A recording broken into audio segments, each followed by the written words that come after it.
We bring you an all-cash offer. You close in as little as 21 days. No home inspections, no lockboxes, no open houses. Go to markspain.com to get a guaranteed offer and start packing.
Good morning. It is 9:08 on Super Talk 99.7 WTN. My name is Chris Hand. Hey, how are you?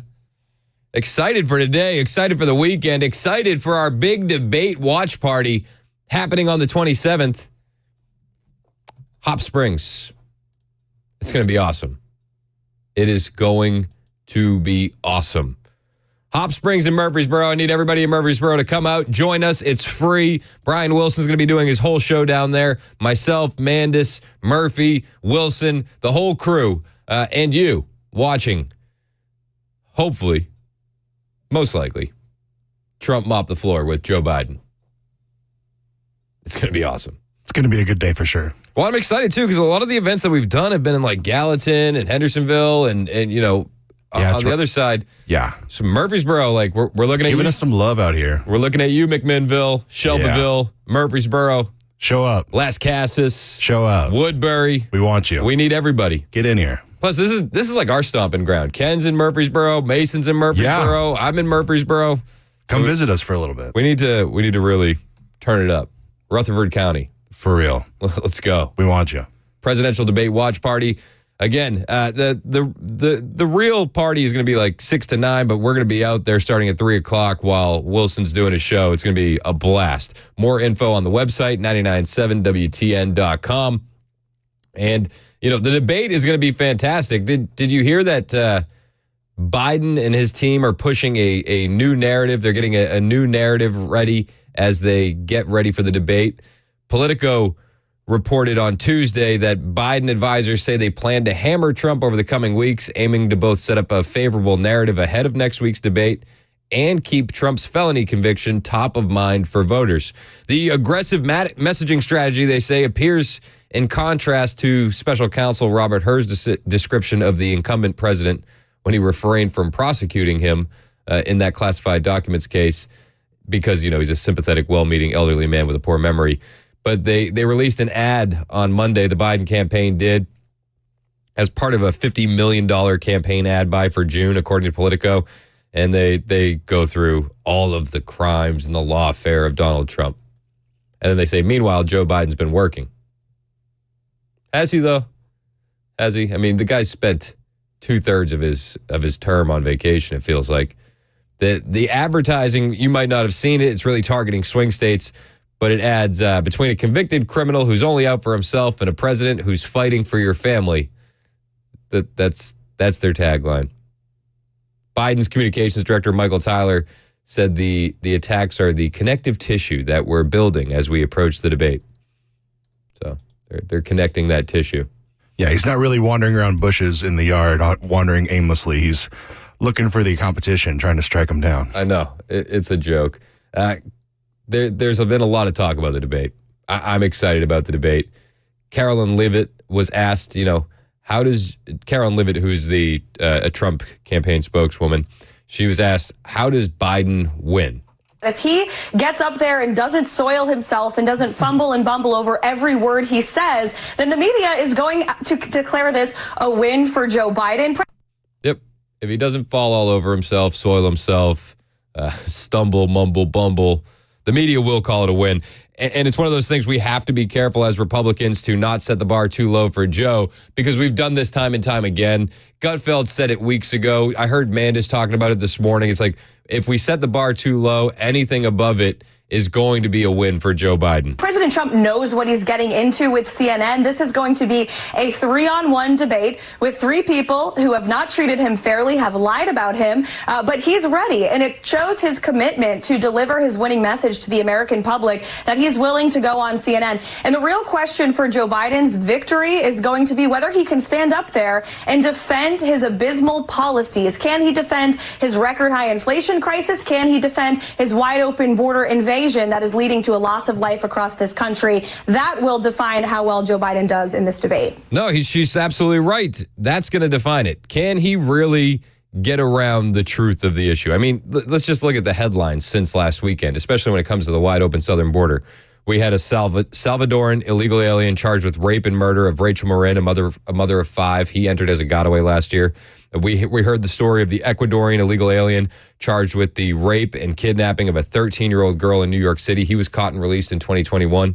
We have the story of the 2 Venezuelan illegal aliens charged with murdering a 12-year-old in Houston, both caught and released at the border this year. How does Joe Biden get around that?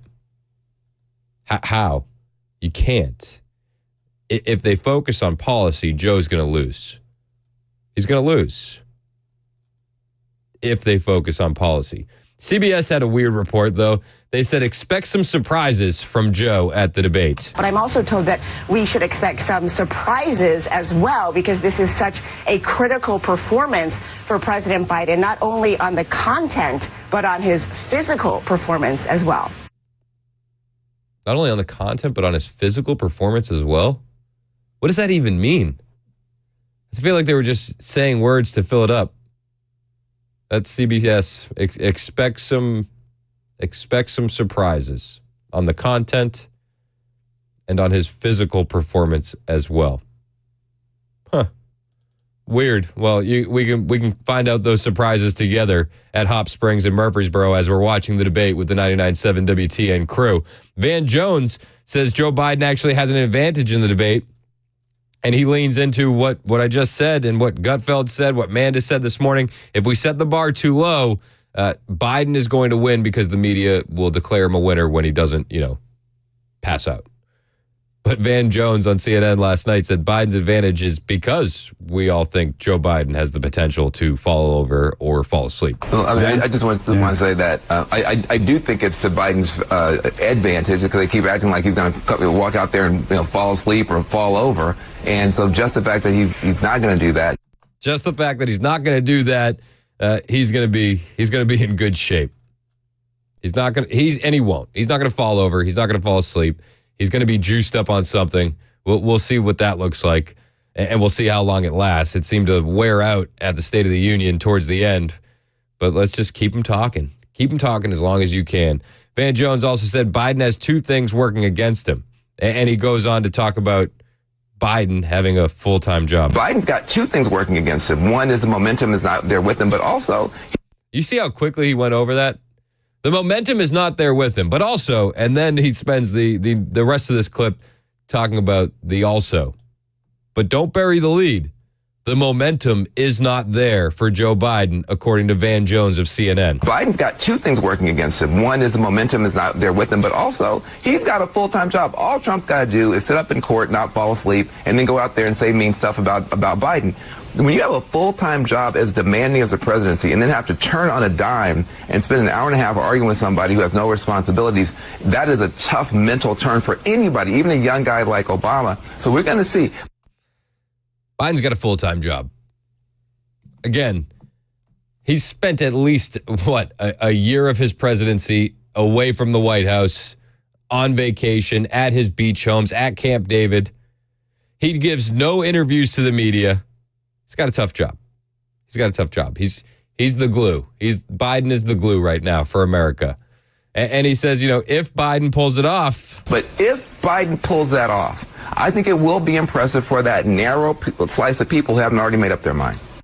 It will be impressive for a narrow slice of people that haven't made up their mind. But the main point Van makes is if he doesn't pull it off. If Biden goes out there and messes up, it's game over. If he walks out there and a week later he's lower in the polls, it's panic in the party. But if he goes in there and he can handle himself against Donald Trump, a runaway train, a locomotive, a raging bull, then this guy deserves another shot to be president because that is tough. You couldn't do it. I couldn't do it. If you can stand toe-to-toe with a runaway train like Donald Trump for an hour and a half, you are fit to be president, period, point blank. This is the whole presidency in a bottle in a week. I agree with that. It's the whole presidency in a bottle in a week. I also understand what Van's saying. If Biden comes out and falls flat, that talk about replacing him is going to ramp up extraordinarily. So quickly. And if he can hold his own against Trump, it will be somewhat impressive because it doesn't seem like he can do anything these days. He can't do anything without note cards. There's the rumors of him pooping his pants. He has tough times getting into cars. He wanders away from groups. Don't accuse it of being a cheap fake. All right? These are just unedited videos that we could all make our own decision about him. NBC is actually still covering the cheap fakes narrative. Cheap fakes. They are. And there's some truth in this reporting by NBC that I don't think they meant to have when it comes to the cheap fakes. The video went viral faster than usual. President Biden at the G7 summit in Italy, surrounded by world leaders, appearing to wander off before being pulled back to the group by the Italian prime minister. In reality, another camera angle showed the president was actually trying to greet skydivers who just finished a demonstration. But the Republican National Committee and conservative media quickly amplified the first angle, falsely claiming the president was meandering. The Biden campaign is calling it a, quote, cheap fake. The Biden campaign is calling it, quote, a cheap fake. I feel like there's some truth in the reporting there because it absolutely is the Biden campaign that grabbed this term that was coined in 2019 by a Harvard professor and are now using it to their own advantage, cheap fake. It is absolutely the Biden campaign strategy to label these videos as cheap fakes. The Biden campaign is calling it a, quote, cheap fake. Cheap fakes. I hope that we can have this conversation at the debate. Okay. Is that a cheap fake too? I don't know. I don't know. If it is, it's one of my favorite cheap fakes I've ever heard of. I mean, Cheap fakes. let's hear them talk about cheap fakes at the debate. You know, is Biden even going to be aware about this new narrative of cheap fakes?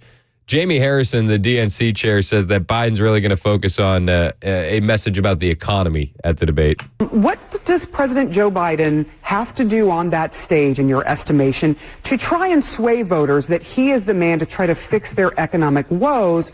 Or is this something that had to be done a long time ago to make things feel better in their pocketbooks? Listen, I think the bottom line is the contrast here. And it's not the contrast of the words, but the contrast of the actions. You got one man who wakes up every single day thinking about how to make the lives of all Americans better. And you got one man who wakes up every single day thinking about who can he pay back? What kind of retribution can he enact? What kind of revenge can he take place? Listen to what Joe Biden says in his speeches. He talks about the agenda that he has had and the accomplishments that he has done in order to make the lives of the American people better. So he's gonna focus on the job he's done. I feel like that's going to be a hard sell at the debate because I feel like the evidence is completely against him. And any success that Joe Biden can tout, Donald Trump will be able to come back and say, yeah, it didn't really work out that way. You want to brag about your infrastructure bill, Joe? Okay. You spent, $42.5 million for high-speed internet and that, and 0 people have gotten high-speed internet. Infrastructure bill, you spent $7 billion and have only installed 7 electric vehicle charging stations. Is that the successes that Joe is going to tout at the debate? I don't think there's many. I don't. But I want to see you at the debate. Hop Springs and Murfreesboro. It's going to be a heck of a party on the 27th. Myself, Dan Mandis, Brian Wilson, Matt Murphy, you and your crew, free to attend, free to join. Brian's going to be out there doing his show starting at 3 o'clock, and we want you there. Hop Springs and Murfreesboro. More info online, 997WTN.com. Hey, it's Chris Hand from my friends at Busy Bee Plumbing, Heating, and Cooling. You know the guys at Busy Bee. They're the best. Simply the best. Are you a member of the Beehive Club yet? If not, you really should be. I'm a member of the Beehive Club, and it came in so handy the other day when I had an issue with my AC. I'd been getting these text messages to get my maintenance done, and to be perfectly honest, I'd been ignoring them and kicking the can down the road, and I made a huge mistake because my AC in my upstairs went out. Luckily, I'm a Beehive member. I knew exactly what to do. I called Beehive. I called Busy Bee, and I said, I'm a member of the Beehive Club. They're at my home in less than an hour because when you're a Beehive Club member, you get priority front-of-the-line service. They fixed my unit, and I'm embarrassed to say this. I had dirty coils. They said this could have been prevented with your maintenance. We didn't have to come out here if you had just answered the text for your maintenance. Don't be like me, especially as the heat wave is setting in. Your AC is going to be running a lot harder this weekend. If you haven't gotten your annual tune-up, it is time.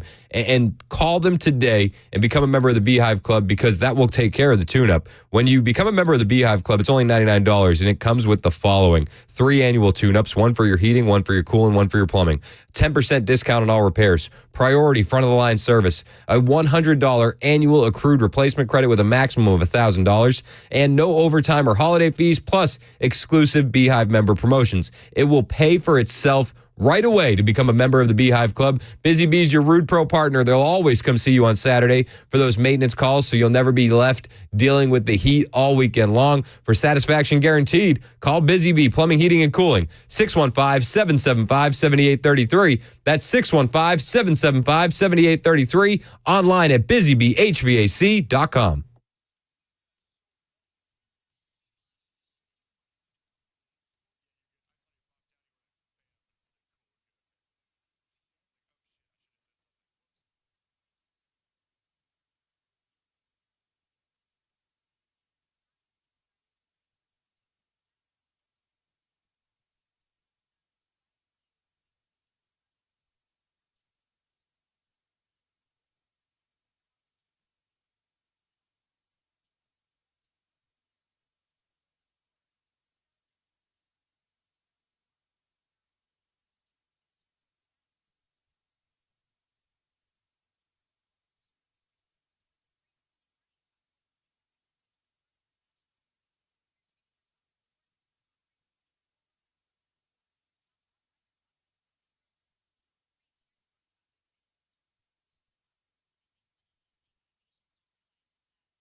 Hey, what's up, guys? This is Matt Murphy for Members Nutrition. I want to tell you about the Members Nutrition difference, and I want to encourage you to go over to the Members Nutrition website. Number one, they believe at Members Nutrition that they can sell vitamins and supplements at a lower cost point, and they're doing it every single day at membersnutrition.com. Number two, they want to make these products right here in the United States of America, not from some overseas company, and they do that every single day. I encourage you to go to membersnutrition.com. You'll get 50% off your purchase price at checkout. You don't have to put in any codes. Just go to membersnutrition.com. Once again, membersnutrition.com.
Looks like the U.S. Supreme Court is issuing decisions today, and they have just released one. I'll tell you about that. Also, how Tennessee's latest jobs report shows an all-time low at 9:30 on Super Talk 99.7 WTN. Thank you, Ken Weaver. It's 9:28 on Super Talk 99.7 WTN. Hey, after Ken's newscast at 9:30, we're going to be talking with Dustin Kittle, who's a really smart guy.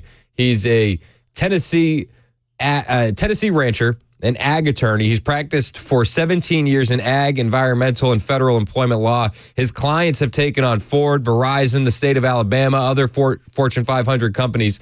And he's going to be talking to us because he's actually currently at a tractor convoy protest taking place in Wilson County at the Wilson County Courthouse. They've been ready to go since about 8:30 a.m. They met at the Ag Center in Lebanon, where from there, the Wilson County Sheriff provided an escort to the town square ending at the courthouse.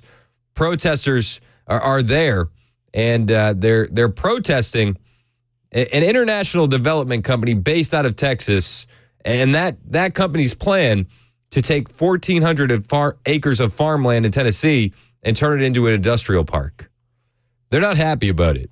And I'm going to get the why and the details for you with Dustin Kittle on the way.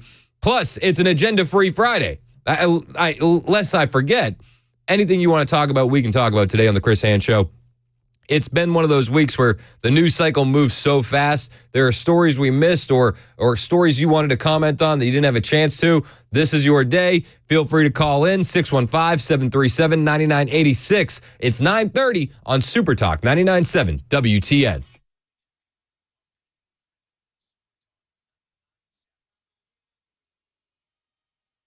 9:30 on the dot. I'm Ken Weaver with your top stories. Got the full forecast in 2 minutes. Tell you how hot it's going to be and for how long. Well, the U.S. Supreme Court just issued a decision that upholds a ban on domestic abusers owning guns. Still 16 more cases to go, including 2 January 6th cases. We'll see if those come today. Right now in Tennessee, a new all-time low for the unemployment rate. Tennessee announcing the state's unemployment rate fell to an all-time low in May. The state's Department of Labor and Workforce Development announced the unemployment rate dropping to a historic low, setting a record at 3%. The rate decreased by 0.1% between April and May. That is the lowest unemployment rate since the government began tracking the statistic back in 1976. Jay Harper, WTN News. Yeah, the accommodation and food services sector was responsible for most of those new jobs, and that's the latest news. Weather is next. I'm Ken Weaver, WTN News. Thank you, Ken. It's 9:31 on Super Talk 99.7 WTN. Listen, your financial future is going to be your responsibility. Nobody's going to save money for you. That's something that you have to do, but it's not something you have to do alone. Hey, it's Chris Hand for my friends at Paul Winkler, Inc. The guys at Paul Winkler are the best, the absolute best. When I met Paul and his team, I was essentially financially illiterate, and they've helped me through their knowledge really figure out what I need to do to make sure that my future is secure, my wife's future is secure, our kids' future is secure, and the steps that we need to take. Now, you probably know Paul from his over 20 years, 2+ decades, hosting the Investor Coaching Show. We run it every Saturday on WTN. That's actually how my wife and I first found out about Paul, listening to him just like you do. And we would learn a lot listening to the Investor Coaching Show. And we learned that Paul really got his teeth cut in the industry by studying under an economist who went on to win a Nobel Prize. We learned that Paul is really in this area of expertise, and he's an avid collector of financial planning designations. He has up to 8 now. So when I got my show here, it was an easy choice to work with Paul. And it's because his team hold themselves to the highest level of fiduciary status. And because of that, Paul wants to make sure I tell you I get paid to do these commercials. He wants me to start off that relationship with honesty and transparency. I also like that Paul's team does nothing on commission. But the biggest part for me that's been huge is the education. And they'll educate you every step of the way so you never get that uneasy feeling of blind trust. You want to be able to relax when it comes to your money, and Paul and his team can do that. They're going to look at your whole financial picture. That's unique to you. Then they'll help you make some decisions, but it starts by setting up a 15-minute phone call. You got to do this. Do it today. Even if you already have a financial planner, call Paul. Get a second opinion. Set up your phone call. PaulWinkler.com. That's PaulWinkler.com.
Hey, it's Dan Mandis, and I am so glad that California Closets has fixed my closet catastrophe. After exact measuring and planning, they came over and got to work. Yeah, once it was all plotted out on their 3D CAD system, the pieces are measured, cut, and precisely installed into my space. It was clean, fast, and professional, and above all, my new closets look and function great. Now, this was my dormer, and now this is my new dormer thanks to California Closets. Look at all of this added space for shirts and shoes, you name it, and it is cut so precisely, simply amazing. And my old closet that has now been reborn as the ultimate in style and functionability, making the best use of the space that I had. They can work on just about anything: bedrooms, garages, home offices, closets, pantries, and so much more. Find them online, CaliforniaClosets.com, and see what they can do for you. You can schedule a free design consultation. Mention my name, CaliforniaClosets.com.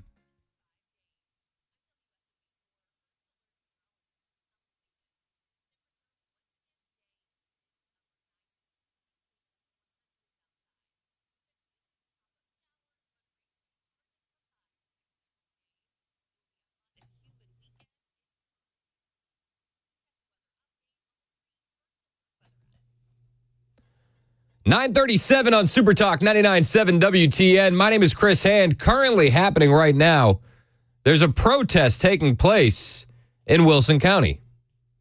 The county courthouse, a tractor convoy has convened on the Wilson County Courthouse.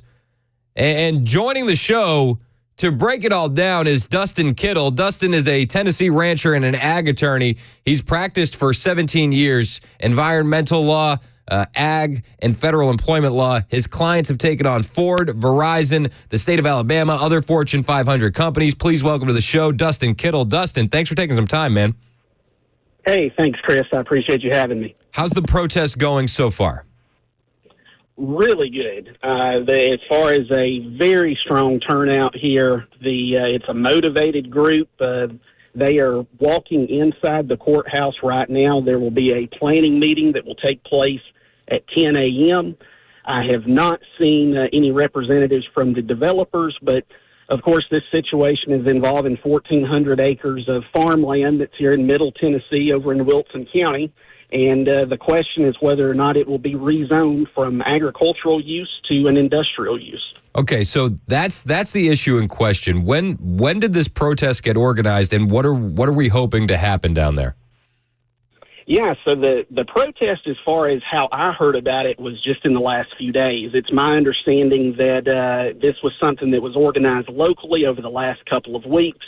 It has gained traction. There were farmers that were here from other counties as well in Tennessee to support these guys. And this is what I believe to be the first organized farmer protest that's happened so far in the United States. So it's a pretty major deal, and it's historic, the fact that it's happening here in Middle Tennessee. That's incredible. So why are they upset? Can you zoom out? So, like, for a guy that doesn't really understand farming, a guy that doesn't understand ag, what is the main issue, and what's the importance behind this? Absolutely. So this land was originally purchased, the 1,400 acres, and it was zoned solely as agricultural use. It has been agricultural use since the existence of people residing on this land, and it continues to be an agricultural use today. It's my understanding that a great portion of this is pasture land that local farmers were running cattle on. The company that purchased it is, it's my understanding, is Hilldale, which goes to Ross Perot Jr. And all indications were that this was not going to go forward. It would stay agricultural use when it was purchased, and then there was kind of an about face, and they want to bring in industry. The concern here is we're losing our farms. If you look across the country, you look over the last 90 years, and that's a broad spectrum, but in 1933, we had something like 6.8 million farms. We're down to 1.8 million farms now.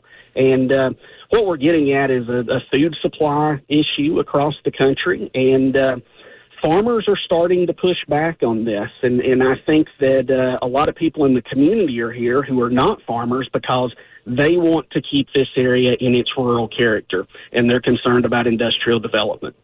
And this isn't Hillwood's first time getting into the Nashville market. They developed nearly 1 million feet of industrial space at the airport in Smyrna.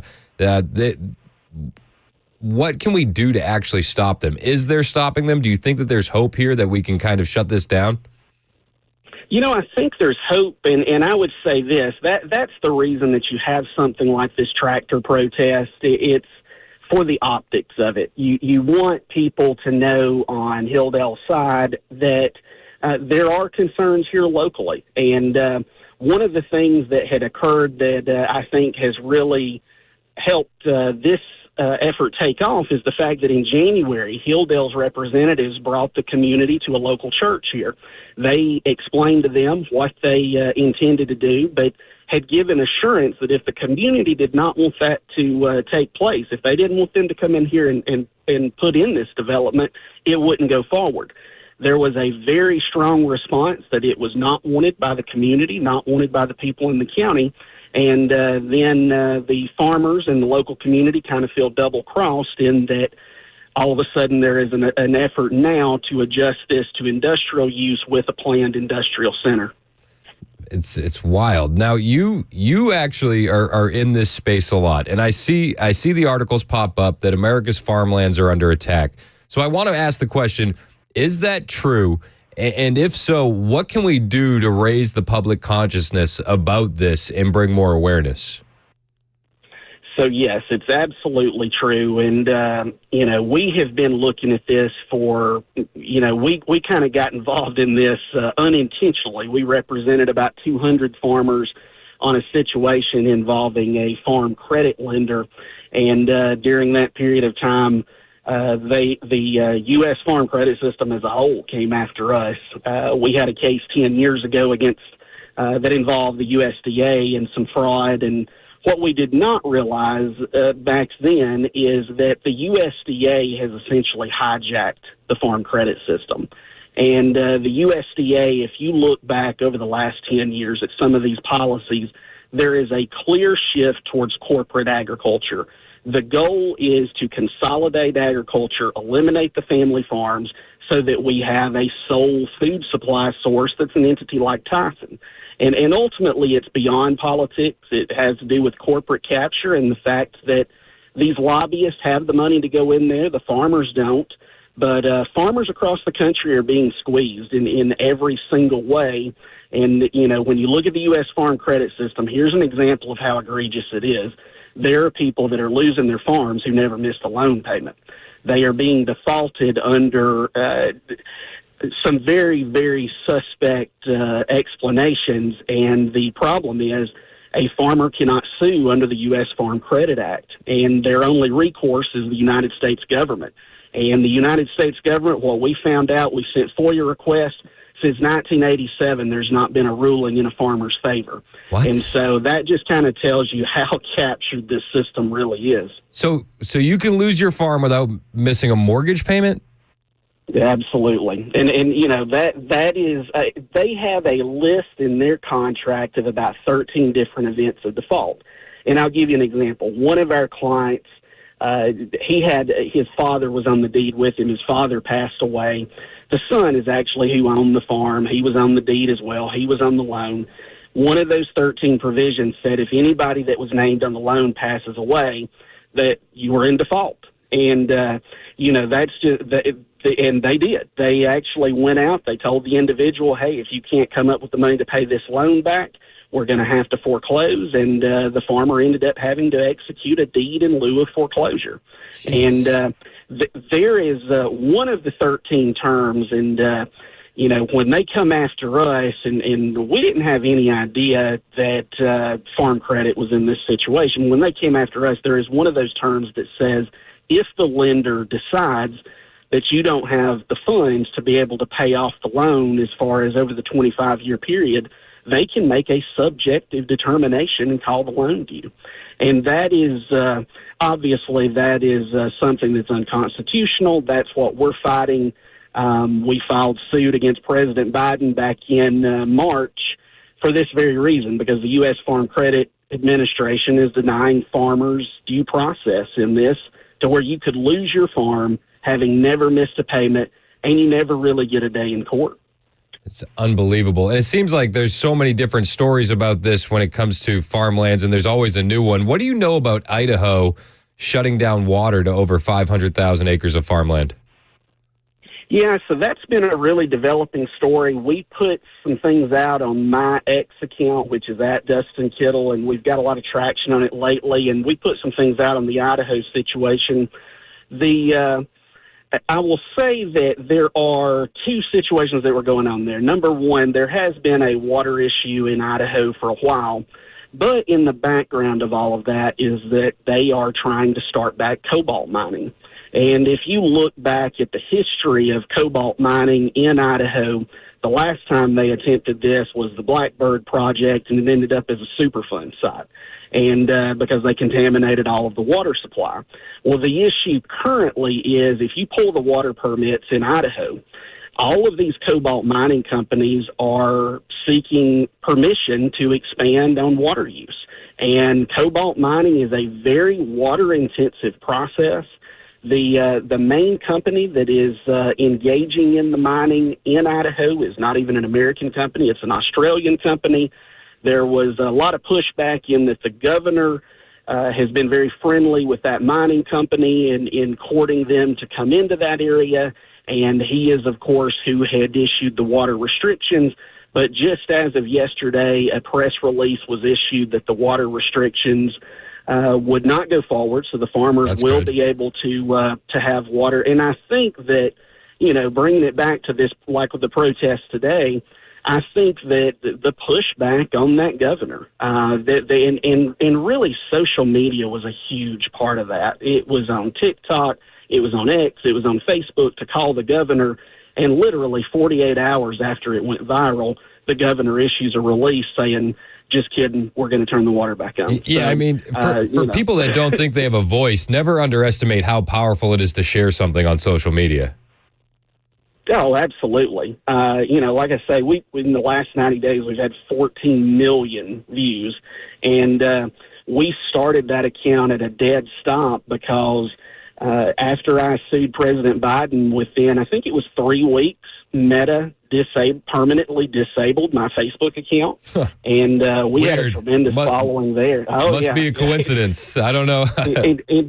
And the grounds was that they couldn't tell me what they were, that they couldn't give any information whatsoever on it, that it was confidential, and that there would be no appeal on it. And so I'm not the first, I won't be the last, but went to X, and, you know, knock on wood, we've not had any kind of censorship of our message on X, and that certainly seems to be the most free speech friendly platform that's going right now, and it has a tremendous reach. That's where I found you. People were sending me your stuff saying, hey, you got to get Dustin on the show to talk about this. And mainly they were focused on this protest happening right now in Wilson County because they don't want this farmland to be essentially rezoned as industrial space after the Ross Perot and that family, Ross Perot Jr., they've already purchased this land, correctly?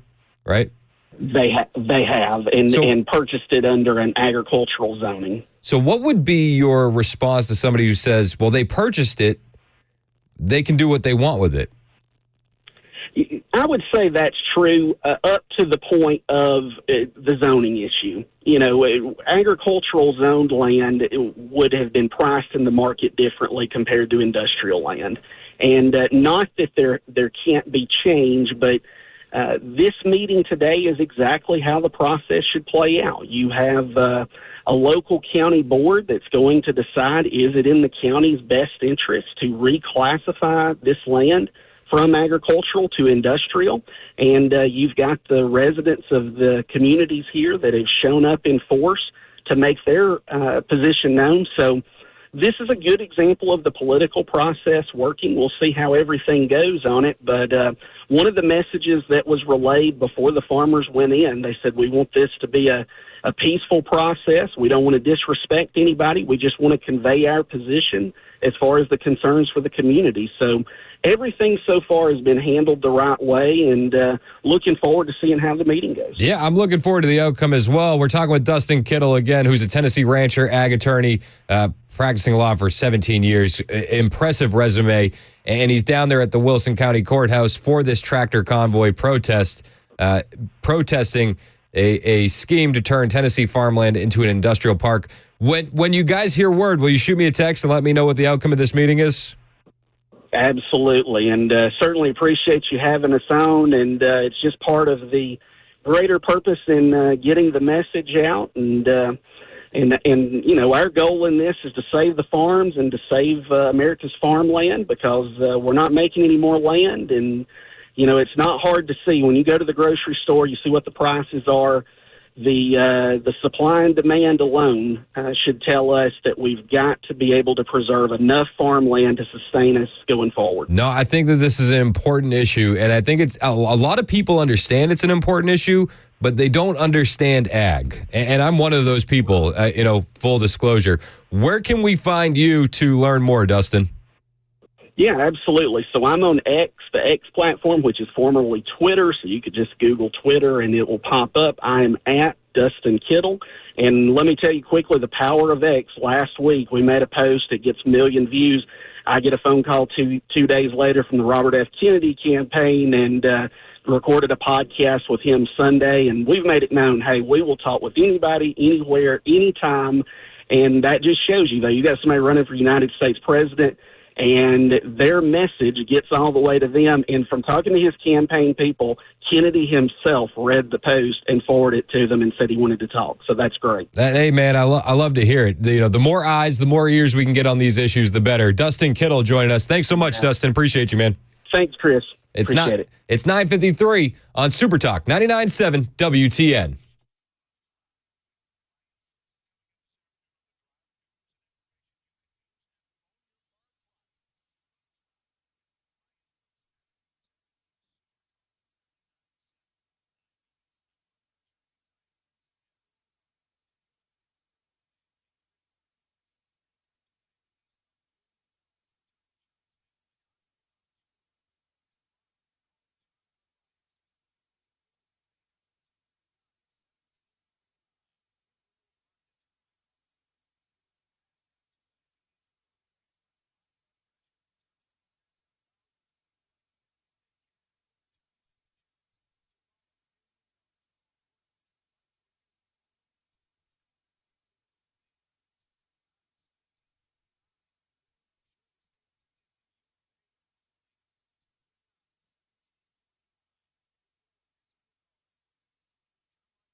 10 o'clock on the dot. I'm Ken Weaver with your top stories. Got the full forecast and traffic in 5 minutes. But right now in our nation's capital, here's Sherry Preston. In an 8-1 decision, the Supreme Court has upheld a law that said anyone facing a domestic violence restraining order can be barred from owning a gun.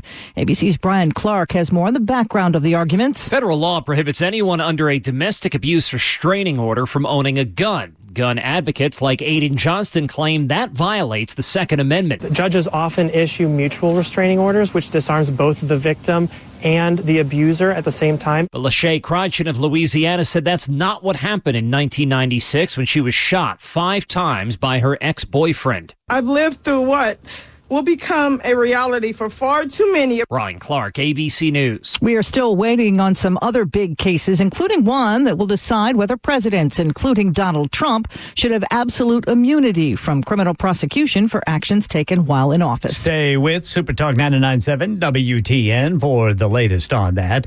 Renewed concern that TikTok will be banned in the U.S. A new announcement from the social media giant overnight. The Chinese-owned parent company saying it will not sell the app to American investors as required by a recently passed federal law prompted by national security concerns. And cybersecurity, it was once one of the most popular antivirus software packages on the market.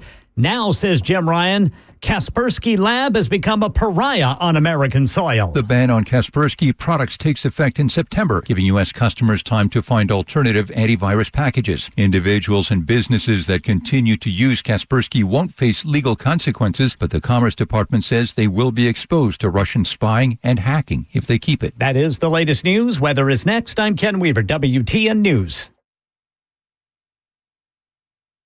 The Guaranteed Offer is the easiest way to sell your home. It's really simple. We bring you an all-cash offer. You close in as little as 21 days.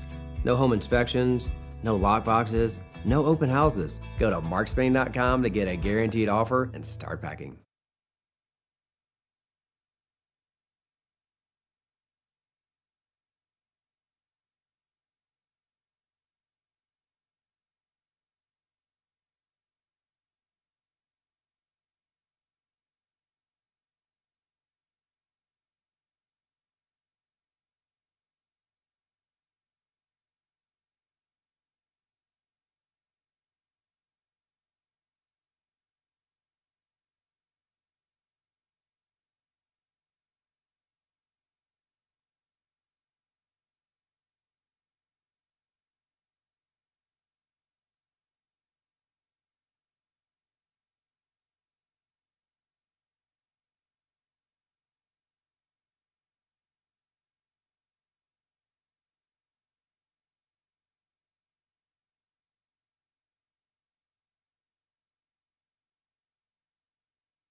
.05 on Super Talk 99.7 WTN. Hey, it's Chris Hand. We just spoke with Dustin Kittle, who's a Tennessee rancher and ag lawyer, about the protest happening down at Wilson County Courthouse.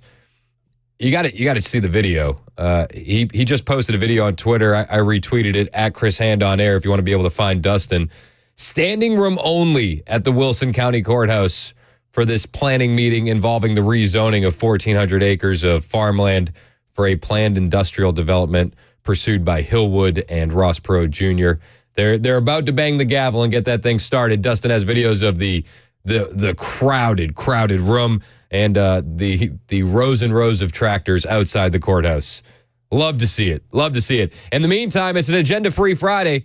Anything you want to talk about, we can talk about. 615-737-9986. Real quick, Cynthia's been hanging for a minute. Cynthia in Brentwood, you're next on Super Talk. What's up, Cynthia? Hey, good morning. How are you? I'm good. How are you? I'm doing great. Hey, look, I just wanted to let you know this is only a comment because every time you say agenda-free Friday, I giggle because I don't know when you started that, but the first time I heard it, I just about had to pull over in my car because I thought you said gender-free Friday. I did not, but it is. I get that comment a lot. It's an agenda-free, meaning no plan. We can talk about anything you want to talk about. All right. Well, you're doing a great job. Hey, and whoever is doing the hiring over there, I love the entire lineup. Oh, you're the best, Cynthia. We appreciate you. All right. Have a great day. All right. You too. Jerry in Kingston Springs wants to talk about farmers. Jerry, you're next on Super Talk. What's up, man? Hey, Chris. Great show as usual. I just want to say real quick, you guys make me laugh, the three amigos and all, but when you get into this station's come so far in the last couple of years. It's amazing. When you get into the serious stuff, man, you are right on the money, and I'm so thankful that you brought this topic up with the farmers. So that guy that was just on, I want to expand on what he just said. Yeah, Dustin Kittle. For all the people out there who say tinfoil hat conspiracy for the last 10, 15 years, now you're seeing what we've been saying all along. This problem already is going on in Europe. It's been going on since 2021 in the Netherlands. 10,000 farmers and activists, 10,000 and 2,000 tractors. They shut the entire country down over nitrogen wars. They claim there's a shortage of They are bankrupting farmers all over Europe. And it's not just the Netherlands. It's Germany, Italy, Spain, everywhere. And it's all artificial. And I want people who read in this audience to go and get a book called Harvest of Sorrow by a guy named Robert Conquest. I read it in 92. And it's about what Stalin did in the Soviet Union. He starved 6 million of his people out with an artificial famine. They locked up all the crops in silos and created a famine which starved his own people. And that's where we're headed.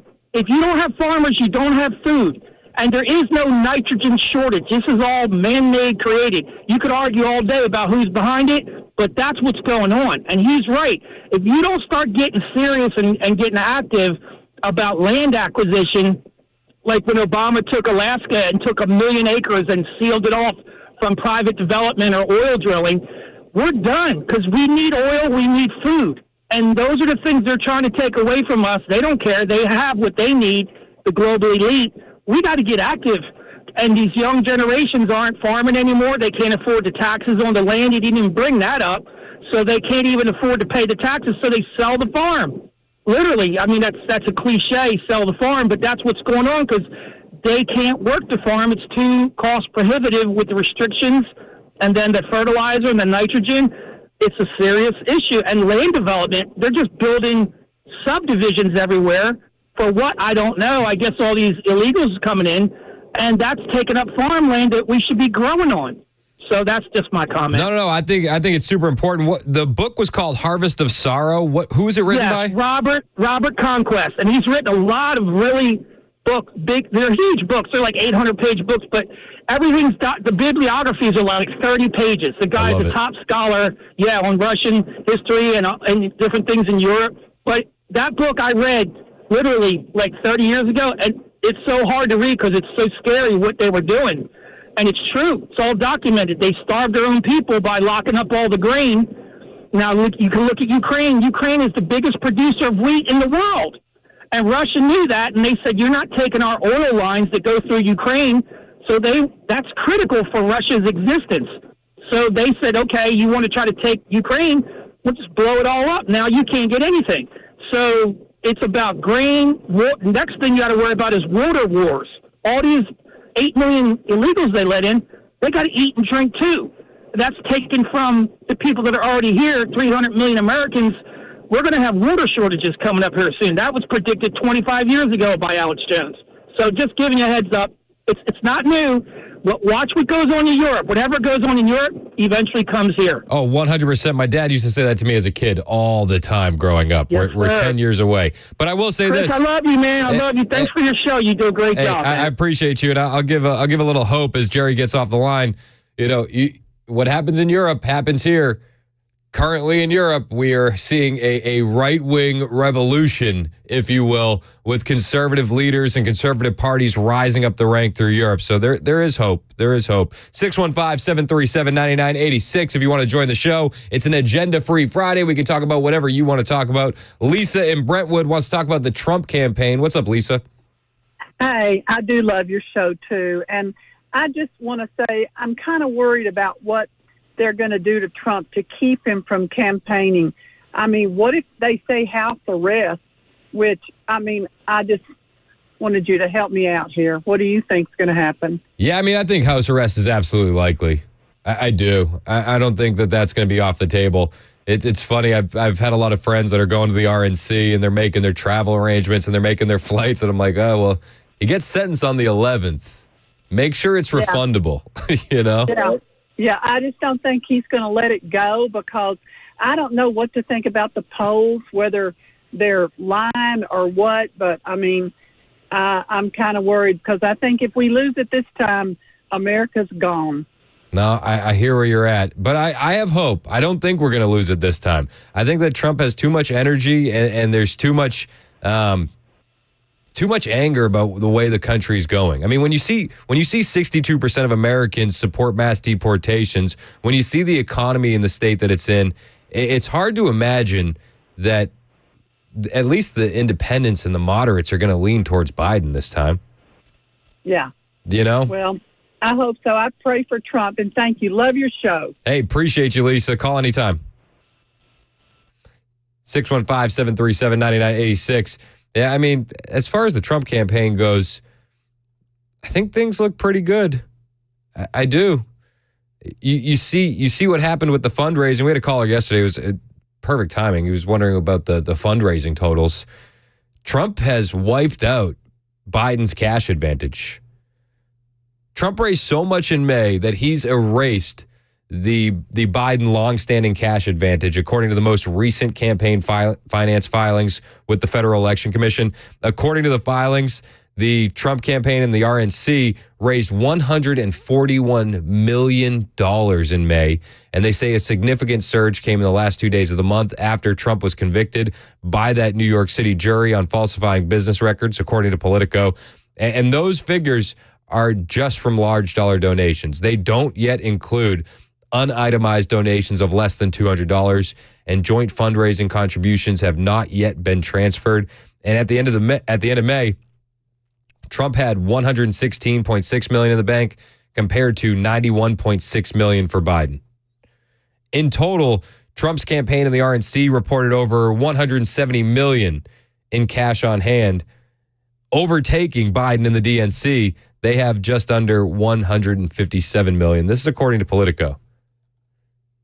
So you're seeing these movements. You're seeing Biden's previous cash advantage go away. You know, that meant Biden and his campaign had more to spend. Now the Trump campaign has cash available to match Biden's campaigning, according to this recent report, which is good news. Other good news on the Trump front, Trump is out. He leads in 6 swing states post-conviction. He's out in front, ties Joe Biden in one of them. Trump is now leading in 6 swing states, according to Emerson College polling. Biden has managed to tie Trump in Minnesota, a state that has voted for the Democrat nominee since 1976. They must be freaking out behind the scenes. They must be. They have to be. You're tied in Minnesota? You're tied. in Minnesota. James Carville is like a Democrat strategist, worked with the Clintons, the Raging Cajun. He says when you look at the Biden poll numbers, it's bad. It's so bad. I don't think people really appreciate how bad Biden's poll numbers are. When you look at them, it's like walking in on your grandmother naked. You can't unsee them, no matter how hard you try. He said Biden's poll numbers are like walking in on your grandmother naked. That's how bad it is. That guy's a Democrat. That's an orange man bad guy for you. He's orange man bad. And when you compare to Emerson polling from April, the survey also shows Trump's lead in the swing state polling remains mostly unchanged post-conviction. 7 states, Michigan, Pennsylvania, Wisconsin, Arizona, Georgia, Nevada, and North Carolina will decide the presidency.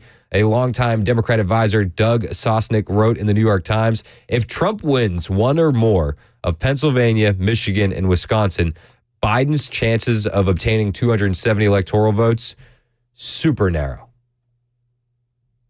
Super narrow. I mean, in Arizona, Trump is up 47-43. Georgia, Trump is up 45-41. Michigan, Trump has 1 point, 46-45. Minnesota, tied, 45. Nevada, 46-43. Pennsylvania, 47-45. Wisconsin, 47-44. These are great numbers. And I bet you in Nevada, he's going to go up even more, especially because of his push on tips, saying that he's not going to tax tips. That's huge, especially in a state like Nevada where it's run by casinos and industry and service workers. You know, tips are a huge part of that economy. And voters in Nevada were asked about Trump's promise on not taxing tips. For my workers, it definitely would help. We are a small business, so it's not like you're dealing with these big restaurants where it would impact them a lot. But I mean, as for myself, I think it would be a little less paperwork for myself. For my employees, maybe they would enjoy it. They would like it. Yeah, I think it is a great idea. Makes you more likely to vote for him. Yeah, absolutely. Yeah, absolutely. More likely to vote for him. Yeah, no kidding. I'll go with the candidate that promises more of my money for me instead of the candidate that's going to cause more inflation and more taxes. And Trump is doing well with several demographics that back Biden in 2020. Biden's support among women, for example, is the lowest for any Democrat since 2004. Let me say that again. This is an area where Trump is, they say, you know, he needs to work, right? Women, suburban women voters. But Biden's support among women is the lowest for any Democrat since 2004. That's what a Times analysis found on Thursday, while Trump notched an 8-point lead over Biden among the same demographic. Now, Trump's growth in these key demos is mirrored with women as it is with Black and Hispanic voters, two more historically loyal demographics for Democrats. So these inroads are huge. They're huge. It makes me very excited for November. And I'm very excited for this debate happening on Thursday. We're going to be live out at Hop Spring in Murfreesboro doing the whole thing live. Brian Wilson's going to be doing the entire show for the drive there live starting at 3 o'clock. The whole crew is going to be in attendance that evening. We're going to watch the debate with you. We're going to have a good time. We want you there. It's free. It's free to show up. So for everybody in Murfreesboro and Woodbury and McMinnville and Las Casas and Shelbyville and Christiana, when all you guys are saying, hey, you're always on the other side of town, we're down in Rutherford County this time, and we want to see you at Hop Springs for the debate. You got to show up. You got to. In the meantime, 615-737-9986. It's an agenda-free Friday on the Chris Hand Show. Real quick, let's go to Anthony in Nashville. Anthony, what do you want to talk about? Yeah, I just wanted to talk about the SCOTUS ruling that just came out about the gun rights and the domestic abuse, I think it was. Yes. I believe I'm happy that Justice Thomas disagreed, because I disagree as well. It just seems like it's a further, even though it states on there, it should not be infringed. And we also know that back in the day that the drunk guy would also get his gun taken away. You know, if he was in the bar with a gun, you know, they take it away. I get that. But I would argue that case only applies because the guy is drunk himself. in a domestic squabble, while it can be dangerous, you can do certain actions that are a lot more effective and different than just unilaterally taking the gun away. And I would much rather see a situation where you have a domestic squabble, they still have their guns and whatnot, than a drunk person have their guns. I have to read Justice Thomas' dissenting opinion as to why he did. I want to talk about why that's an issue. They always agreed with it. Well, this is for people. This is for people. So it upholds a federal law that prohibits people subjected to domestic violence restraining orders from having firearms. Yes. So, in essence, you've already gone through a court process to have the restraining order put on you, correct? Yes. So if you have a restraining order because you've been violent to a spouse and they're worried that you would do physical harm to you or to your spouse, what am I missing? But what I'm getting at is felons have already done violent things to other people, but yet you can also very well get those same rights restored again. It would be the same. Is it not the same? But I think your point is kind of what I'm saying. This is you can get your rights restored after this. This isn't a forever thing. It just seems like it's one of those things that creates another slippery slope. I'm just like, I've had enough of the slippery slopes because we've seen where they lead, especially if Democrats are in control of enough apparatus of government. I mean, they will do whatever I don't like new gun laws, and even like when Trump did the bump stock ban, I thought that was stupid. But like this one, I look at it, I'm like, okay, so you have to prove that you need a restraining order. You have to prove that you're in fear for your life, right? I think so. Yes. So I don't know. Maybe I'm missing the meat of the argument because nothing's saying that you can't have your rights restored. Correct. It's just the idea that we have to remove them in the first place. Is where compared to the Constitution, it's that you can't infringe on them. There's no ifs, ands, or buts about it. But while I agree that we've accepted the drunk man argument for why we take their guns away, I'm saying that's exponentially more dangerous than just a domestic squabble where they believe that they can prove that he's a danger. But at that point, instead of just taking the gun away, why not just go ahead and, if he's violating the restraining order, this is where you lock him up. This is where you would just lock them away instead of just taking away the guns. That's what I was getting at. I hear where you're at. I don't know. I don't think we're on the same page on this one. I don't like gun laws either. But at this one, I mean, I would have to read more into. I haven't read any of their opinions. I haven't read any of the statements from SCOTUS yet. Full disclosure, but I will, and I'll make a more informed opinion on it. That's okay. I was just curious as to like the whole thing about it, and if you haven't read it, that's fine. I know you probably will later, but it's just I wanted to just talk about that one because it's the start of another slippery slope again, especially with Democrats in power. They will abuse it. Just a FYI. Yeah, I know, but I mean, if it's SCOTUS's decision, that's not the left in power. We have a conservative SCOTUS. I know. I'm fully aware of that. I'm just pointing out a pattern that's been happening over the last 4 years, where Democrats are just like, screw the rule of law, the Constitution, we'll do what we want. Okay. Yeah, I hear where you're at, Anthony, and I'll look more into it for you, man. I appreciate the call. It's 10:23 on Super Talk 99.7 WTN.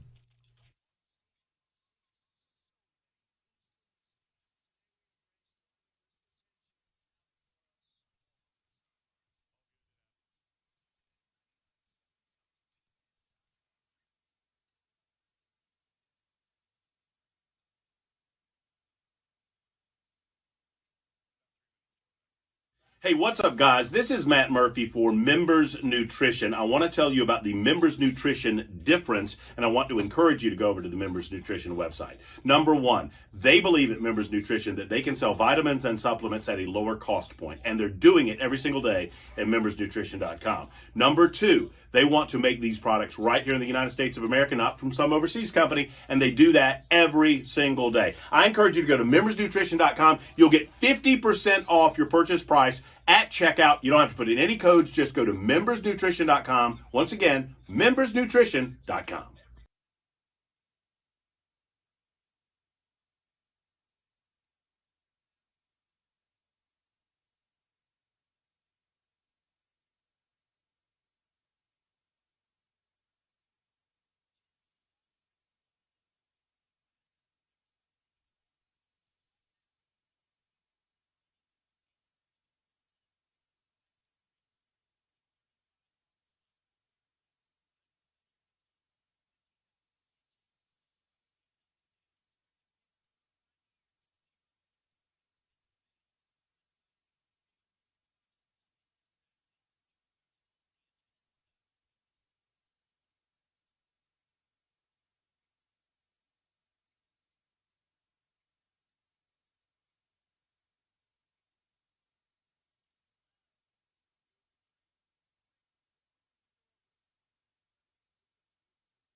U.S. Supreme Court upholding a federal gun control law. We'll give you the details coming up at 10:30 on Super Talk 99.7 WTN. Thank you, Ken. It's 10:27 on Super Talk 99.7 WTN. My name is Chris Hand. There was also another SCOTUS decision that just came out. SCOTUS rules U.S. citizens do not have a right for non-citizen spouses to get legal status if visa is denied.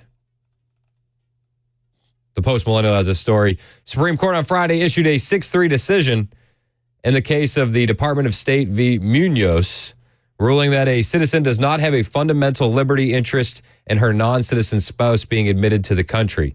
Munoz's claim to procedural due process right in someone else's legal proceeding would have unsettling collateral consequences. Her position would usher in a new strain of constitutional law, one that prevents the governments from taking actions that indirectly or incidentally burden a citizen's legal right, a syllabus of the court opinion state.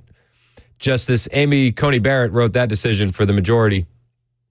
The Luis Asensio Cordero sought to enter the U.S. to live with his wife, Sandra Munoz, but his visa was denied by a consular officer who found that Asensio Cordero was affiliated with the violent gang MS-13. Because of the national security concerns, the consular office did not disclose the basis for his decision. And because Asensio Cordero, as a non-citizen, has no constitutional right to enter the United States, he cannot elicit that information or challenge the denial of his visa, Barrett wrote, adding that Munoz, as a U.S. citizen, filed a challenge to the consular office's decision. She reasons as follows. The right to live with her non-citizen spouse in the United States is implicit in the liberty protected by the Fifth Amendment. The denial of her husband's visa deprived her of this interest, thereby triggering her right to due process. The consular officer violated her right to due process by declining to disclose the basis for finding him inadmissible. And this, in turn, enables judicial review, even though visa denials are ordinarily unreviewable by court. Barrett then went on to write that her final arguments fail at the threshold. Her argument is built on the premise that the right to bring her non-citizen spouse to the United States is a constitutional right. To establish this premise, she must show that the asserted right is deeply rooted in this nation's history and tradition. She said that Munoz cannot make that showing, adding that Congress's longstanding regulation of spousal immigration, including through bars on admissibility, cuts the other way. It's a fascinating ruling, especially as Joe Biden wants to grant mass amnesty to illegal aliens who are married to U.S. citizens. This is one of those things where it always sounds good. Like, oh, yeah, why wouldn't you want to give citizen status to a non-citizen who's married to a U.S. citizen? Well, maybe they're in MS-13. Maybe that's a reason not to. It's 10:30 on Super Talk 99.7 WTN.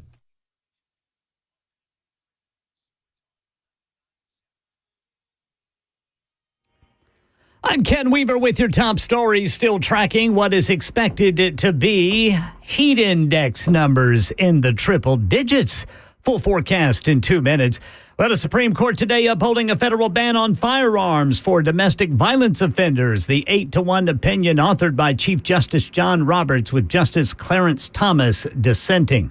And right now in Nashville, a progress report on the new Titans Stadium. Channel 4 says Titans official Adolfo Birch told yesterday's Metro Sports Authority meeting that everything remains on track to open the new venue in the first quarter of 2027.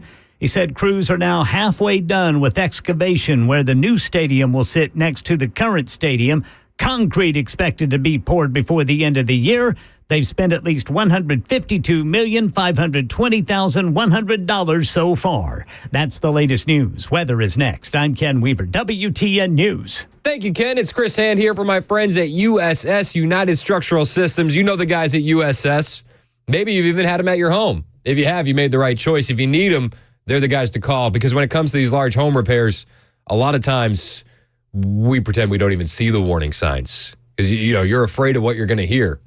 And that's especially true with waterproofing and foundation repair. Like, this could be something big that needs to be fixed, or it could be a small problem now that left unfixed is going to be bigger, or it could be nothing.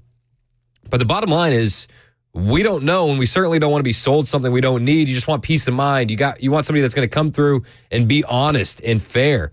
Well, United Structural Systems is the company for that. They have over 25,000 satisfied residential customers, and they've been doing it in Middle Tennessee for decades. When USS comes out to your house, you're going to get problem solvers who are going to give you peace of mind.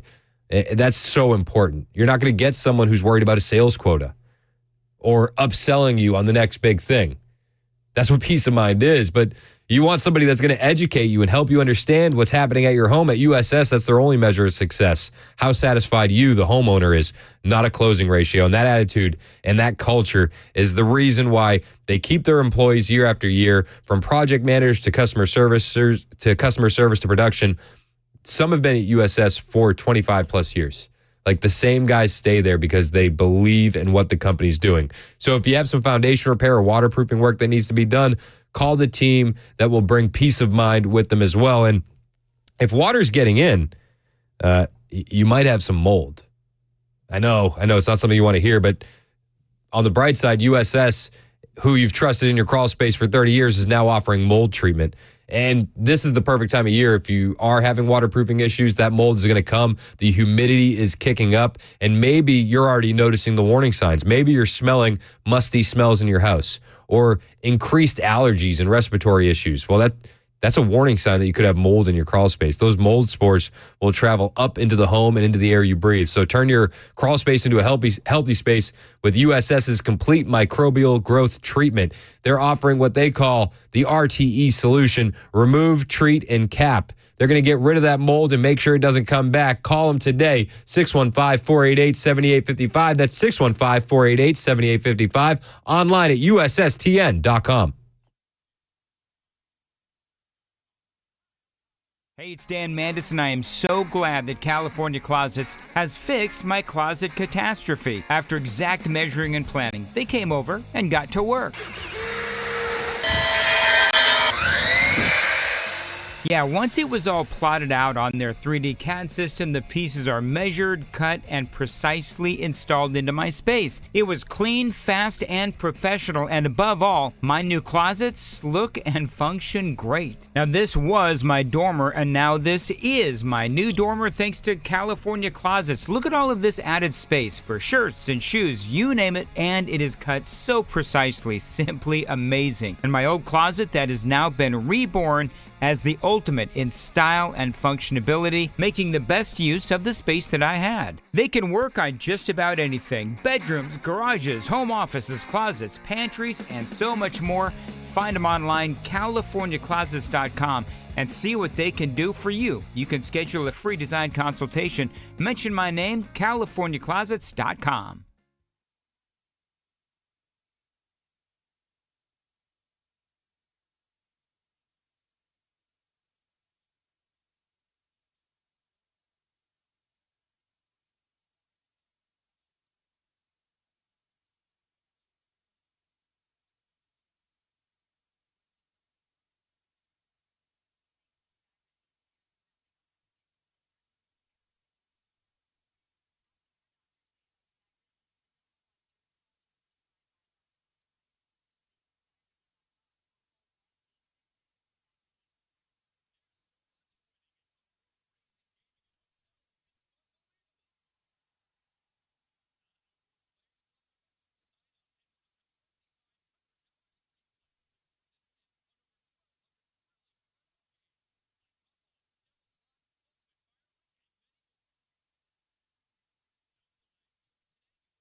1037 on Super Talk 99.7 WTN.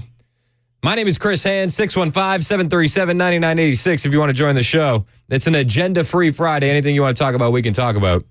Find me on Twitter, True Social, Instagram, at Chris Hand on Air. Listen to us wherever you go on the iHeartRadio app, the TuneIn app. Podcasts available on Apple and Spotify. So if you missed my chat with Don McLean where I corrected the record on MAGA hats and asked him why he wrote a song about the ballad of George Floyd, that's up there now. Go take a listen. Nancy wants to talk about climate change. What's up, Nancy? Yeah, I think instead of worrying about climate change, we need to be worried about our food, what they're putting in it, the chemicals. Yes. You know, but by the time the bad air gets to us, we're not going to have any food left to eat. Oh, me and my wife just went through a whole thing at our house where we're really trying to get rid of red dye. We don't want the kids eating any red dye. And there's just so many unnecessary preservatives and additives. Yep. You know, like McDonald's French fries has 14 chemicals in them. You got to love it. There's no need in that. Japan won't allow it. No, and in fact, most of the countries in Europe and in the East, they actually have outlawed a lot of these ingredients. And here's the thing that's really mind-blowing. The same companies that operate in America with these awful ingredients in our food, they operate in Europe and they change everything to accommodate the laws that they have on the books. So like instead of like red dye 40, they'll use beets for food coloring. Yeah. Well, the next thing I want to say is I want to congratulate you again on that interview yesterday. Oh, you're so sweet. You blew me away. You stood your ground. You didn't let his star power get to you. You hung on to your conservative values and gave it right back to him. Oh, you're sweet. I thought Don was great. I don't think he was upset or anything like that. I respect his career and everything. I thought he was awesome. Oh, I do that, but when he brought up the mega, I thought, yep, another loony liberal. And then, you know, when he described what the song was about, you gave it right back and let him know that he wasn't crying for his mama. Besides, a big old man like that crying for his mama, he was hollering for his girlfriend. Yeah. So you just outstanding. The George Floyd stuff, when people try to paint George Floyd as a hero, it really blows my mind. Like if you want to meet somebody who's an NPC, the non-player character, it's somebody that thinks George Floyd is a hero. Yes. And you know, with the all the clips that we saw of that incident, I kept saying they put him in on one side of the car, and then all of a sudden he's on the street on the other side. How did he get over there? They wouldn't show you how he kicked the door open and tried to escape to get over there. And it's a shame that policeman is in prison because the knee was never in that man's neck. I have breathing problems. And when I can't breathe, I can't talk. I can't scream. Yep. So, you know, when these people now want to holler, I can't breathe, well, yeah, you're breathing just fine. But again, you went to the top of my list for talk show host yesterday when you gave it right back to him. You're so sweet, Nancy. I appreciate you. Call in anytime. Thank you. Bye-bye. All right. Appreciate you. Eric in Morristown wants to talk about McDonald's. I like Eric a lot. What's up, Eric? Hey, what's shaking, Bacon? Hey, man, I can go on like a million different rants here, but here's one for you. Piggybacking off this lady that just called, God bless her, talking about McDonald's. I have a challenge. I didn't believe this. Did it myself. I lived down in Florida, Tampa Bay region here. Check this out. Go to McDonald's, buy a Big Mac meal. Okay, they give it, buy a Big Mac meal. Leave it in the bag. Fold the bag over one time. Okay, set it in an unclimate-controlled shed, barn, garage, whatever. No AC, no heat, no ventilation. You leave that in there for 30 days. Take the food out in 30, don't touch it. In 30 days, take the food out and look at it. I did this 13 years ago and haven't eaten McDonald's since. It looks like the day it came off the line. I can't make this up. We spent, back in the day when a Big Mac meal was like a nickel. You know what I mean? Yeah. I've seen these videos. I'm telling you, it's man. Like, hey, if the bacteria doesn't want to eat it, why should we? And I admit, I'm a sucker for a Big Mac. Hey, man, they were tasty back in the day, but I'm telling you, I saw that myself. I was like, are you serious, man? Just the lettuce was just tinged brown around the edges. Can't make it up. Hey, I'll let you go, man. You got more important calls. Y'all have a good one, dude. I appreciate you. Thanks for ruining our lunch, Eric. Matt in Fairview wants to talk about cheap fakes. What's up, Matt? Hey, Chris. How are you today, bud? I'm good, man. How are you? Very good, very good. I've got you. I got to find out, and you're the guy to tell me, is that Juneteenth video, Biden, Kamala Harris, and that grown man, you know, he is in a dress and heels, and he's dancing. Is that a cheap fake video? Because I cannot unsee that dude dancing in a dress. I'm hoping that it's fake. I just can't imagine it's real. I think it's another one of those cheap fakes. It has to be, right? Good night. They got to send a video out so we can unsee that happening. That's just not fair. It's so weird, dude. The whole thing, even the way that they hand out the talking points, and like, you know, they sent a memo to everybody and they got their talking points, and that's the new one. It's insane. Talking points, cheap fakes. There was a dude in heels dancing on the White House lawn. Yeah. Or what about on the Trans Day of Visibility, that when they had the topless transgender influencer on the White House lawn, that influencer who went topless was invited by the Biden administration, has now been credibly accused of sexual assault on about 5 people. You can't make it up. You cannot make it up. You can't. It's the most insane stuff ever. I appreciate Keep up the good work, brother. Thank you. Hey, appreciate you, Matt. Gene in Mount Juliet wants to talk about bicycle lanes. What's up, Gene? Yes, sir. You know those white reflective poles that are on the side of the road with a green strip that you never see any bicycle riders on, that we spent tens of thousands of dollars for? You know where they're at? The bicycle riders are at? Where are they at? They're on a greenway trying to run over old people. They're going 30, 40 miles an hour on the greenways, and you never see them on the what we paid for.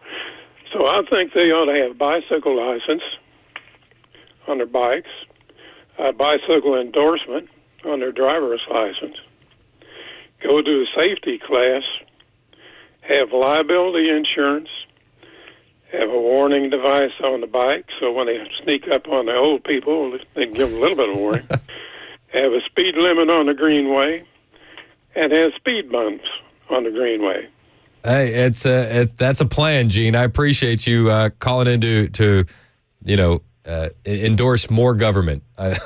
Yeah, we usually don't get calls that want more big government, but Well, they're going to injure enough old people that they'll be getting sued for it anyway. Hey, fair enough. But, at least they could have a warning device or yell or something when they come up behind you on a greenway. They're in herds on the greenway. There's 4 or 5 of them in those silly little costumes that they wear with a funny looking hat. Okay. And just getting at it on the greenway. Appreciate the call, Gene. Thanks so much. Hey, I did. The last caller brought up cheap fakes. I did find a bunch of cheap fakes of Biden. I want to make people aware of all the cheap fakes that are out there. I didn't realize there were this many, but I think it's something that we all need to take note of. She knows so long as she was denied, our freedom can never be secured. Yeah, this one. We'll teach Donald Trump a valuable lesson. Don't mess with the women in America unless you want to get the benefit. There's one. Groundbreaking Asian Americans like Vera Wang and Joan Shengang, I'm going to pronounce her, Shanga Kawawa. We'll never forget lying around and him lying around, actually. America is a nation that can be defined in a single word. You got to know a deep fake and be able to spot them. So we're just trying to raise awareness here. They're everywhere. I didn't realize there were so many of them. They exist.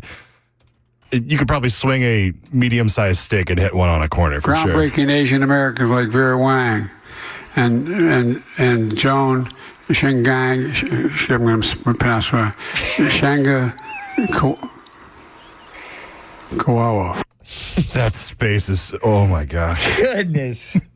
I don't want anybody to get fooled. But when you mill from the bill with these, unedited videos. Oh my gosh. Mr. President, we really need you to practice these names. Shut up, Jack. Koala. I'll take you out back. I'll take you out back, Jack. You think that's a lot of debate prep this week is on names?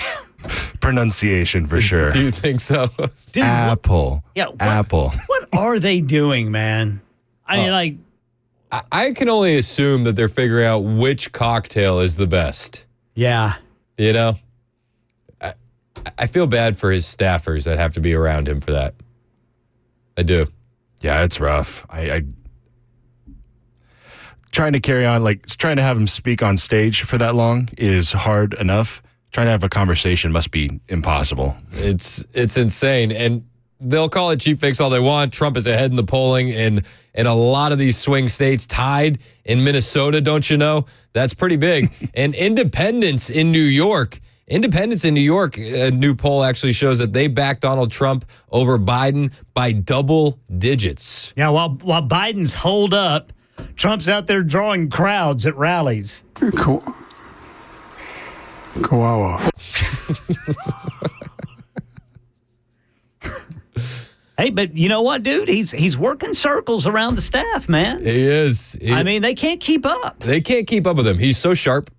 And here's the one thing that really blows my mind when they want to tell that Biden's doing a good job and that he's young and that he's sharp. Why do they keep sending out Janet Yellen? Yeah. They sent her out again yesterday. She was with Neil Cavuto, and he asked her about Biden's 9% inflation claims when he took office, and she doesn't have a good answer. But he keeps saying it was 9% when he took office.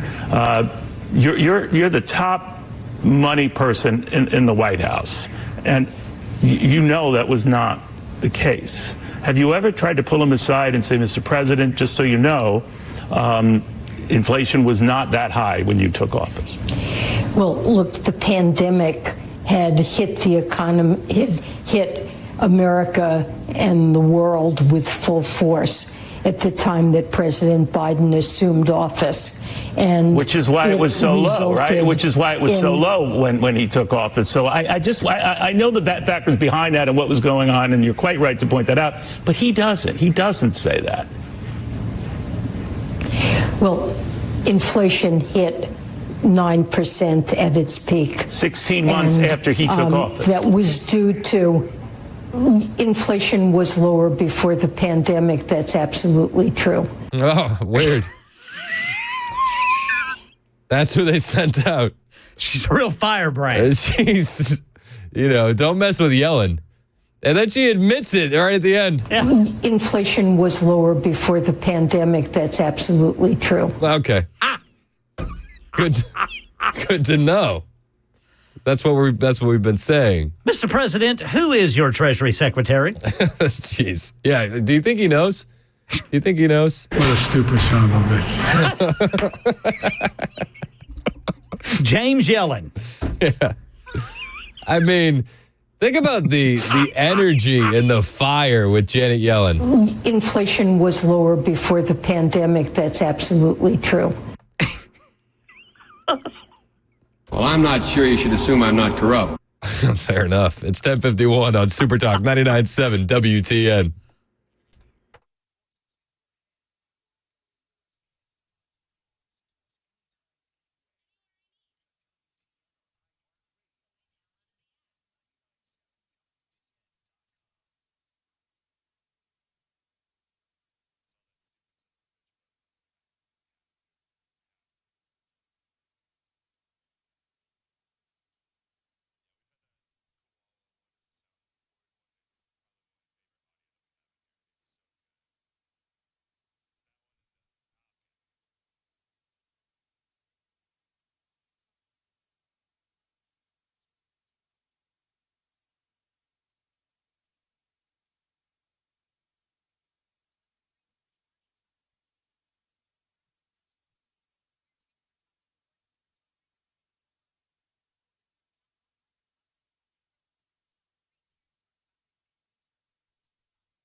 All right, we have SCOTUS upholding a federal firearms ban. We've got an update on the new Titan Stadium construction over there on the other side of the river, and a cybersecurity threat involving the once most popular antivirus software on the market at 11 on Super Talk 99.7 WTN. I had a super texter earlier comment on the Titans story. He said that the players should be digging the holes because they do a good job of digging themselves in holes.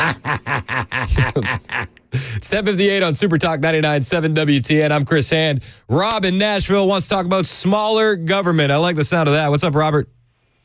Hey, buddy, listen. Yeah, what do you think about term limits on Congress? Yes or no? I like the idea in practice. I mean, in practice, though, it gets a little hairy because we lose the good ones, too. I think the better idea would be term pauses so that way we can get the good ones back. So, only 2 consecutive terms. Well, we're working on the length of time and so forth. What about a smaller government? Oh, I'm a big fan of smaller government. In fact, I was talking to Ken about this off the air. It's like, you look at all the money that they're spending when we're $35 trillion in debt.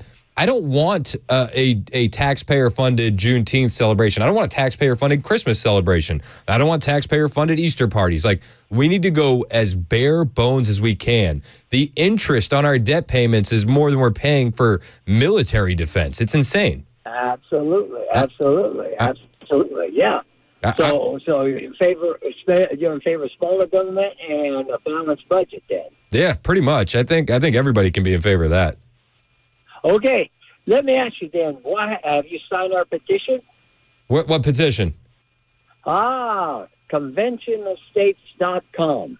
Conventionofstates.com. I'll definitely sign it, Rob. I appreciate the call, man. It's 11 o'clock on Super Talk 99.7 WTN.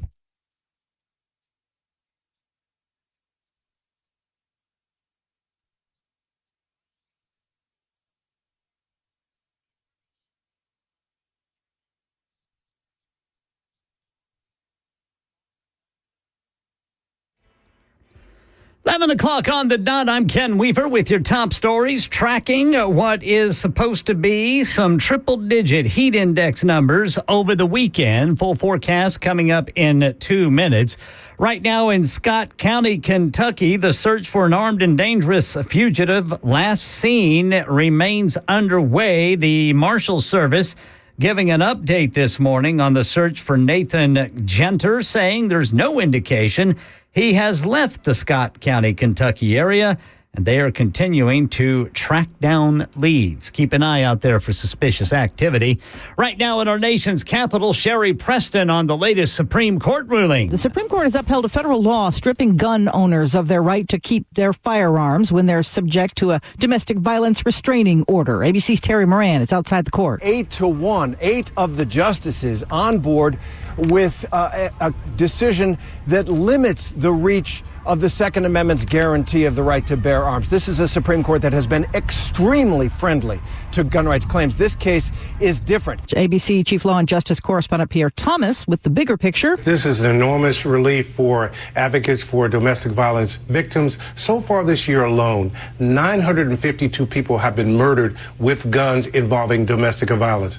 Last year, over 1,900 people. So this involves lots of people who have been living in fear, who now will know that the restraining orders can keep people from having guns that have been, in many cases, abusing. Here in Nashville, an update on construction of the new Titans Stadium. Metro Sports Authority board members were told by a Titans official yesterday excavation for the new venue that'll sit by the old one is halfway completed. Concrete could be poured before the end of the year. Adolfo Birch says the entire project on track to open by Q1 2027. That's the latest news. Weather is next. I'm Ken Weaver, WTN News. The Guaranteed Offer is the easiest way to sell your home. It's really simple. We bring you an all-cash offer. You close in as little as 21 days.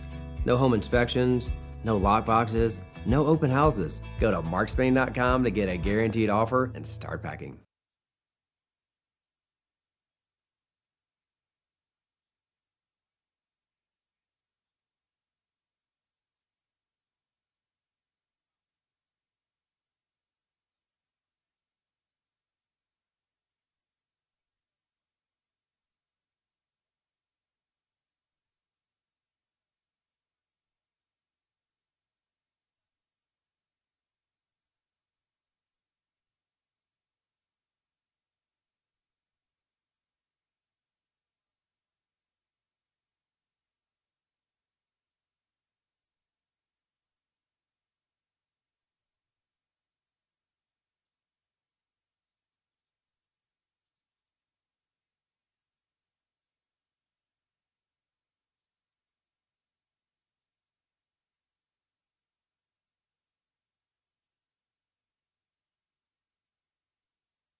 11:05 on Super Talk 99.7 WTN.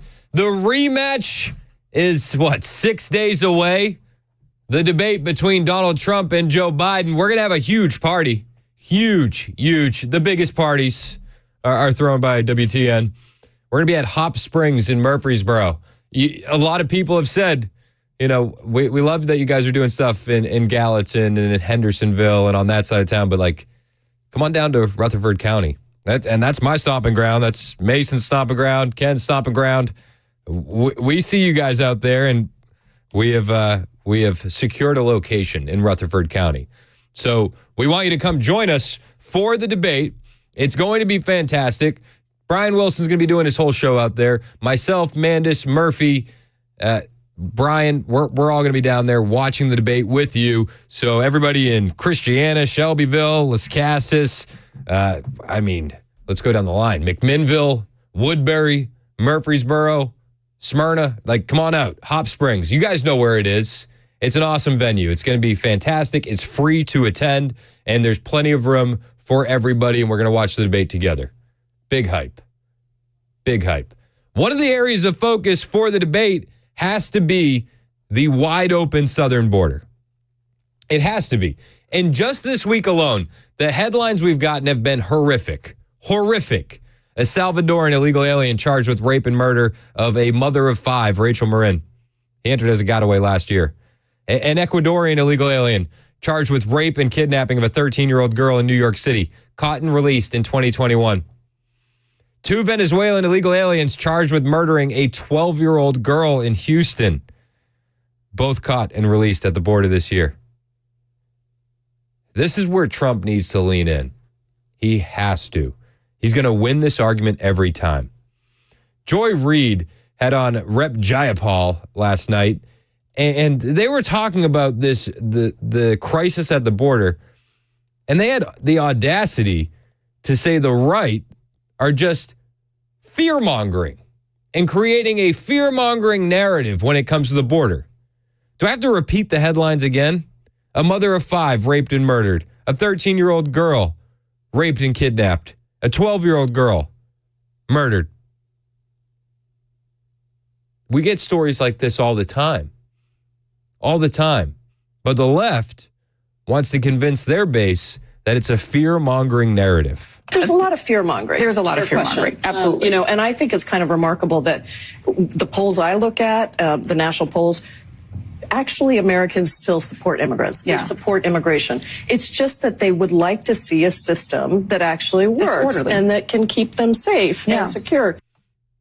Yeah, I don't think a lot of people are just anti-immigration. We're anti-illegal immigration. We do want a system that's safe and works and keeps people safe, but the system we currently have is not doing that. The system of Joe Biden and his administration is just a huge welcome mat on the southern border. But what really infuriated me from this Joy Reid, Rep. Jayapal interview is that they're saying, look at the narrative that the right is pushing. And they highlight CNN is covering Joe Biden's mass amnesty plan. MSNBC is covering Joe Biden's mass amnesty plan. And that dreaded Fox News, they have a headline on at the same exact time about a 13-year-old being raped. And Rep. Jayapal laughs. Let me show you this is one of the reasons that people have these sort of thinking. Here's the 3 cable networks reporting of this. Was our banner said, soon Biden announces legal protections for undocumented spouses of U.S. citizens. CNN's banner said, Biden announces new protections for some undocumented spouses. Here was Fox's banner, migrant arrested for raping 13-year-old in New York City. Yes. And so I think that's part of the problem, right? Exactly. Is that you have That's a lot part of the fear-mongering. Exactly. Did you hear her? Huh. Yes. Are you laughing at the rape of a 13-year-old girl? Migrant arrested for raping 13-year-old in New York City. Yes. Is that a laughing matter? New York City. Yes. She has a big smile on her face. Migrant arrested for raping 13-year-old in New York City. Yes. This is the left. They hate you. They hate you. They value illegal aliens over American citizens. Is that true? Yes. Yes. In just a week, we've seen the murder and rape, an illegal alien being charged in the murder and rape of a mother of 5, an illegal alien charged with rape and kidnapping of a 13-year-old girl, and 2 Venezuelan illegal aliens charged with murdering a 12-year-old girl all over the country. Houston, New York, Maryland. We see this all the time. Trump needs to lean in on this in the debate. He needs to lean in on this. He has been campaign-wise, and the polls show that Latinos actually trust Donald Trump more than Joe Biden on immigration.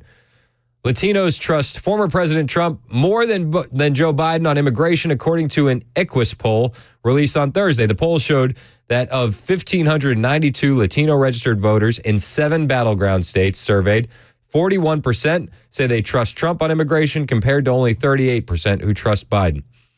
The poll was from April 20th to May 5th in English and Spanish with a margin of error of 2.5 percentage points.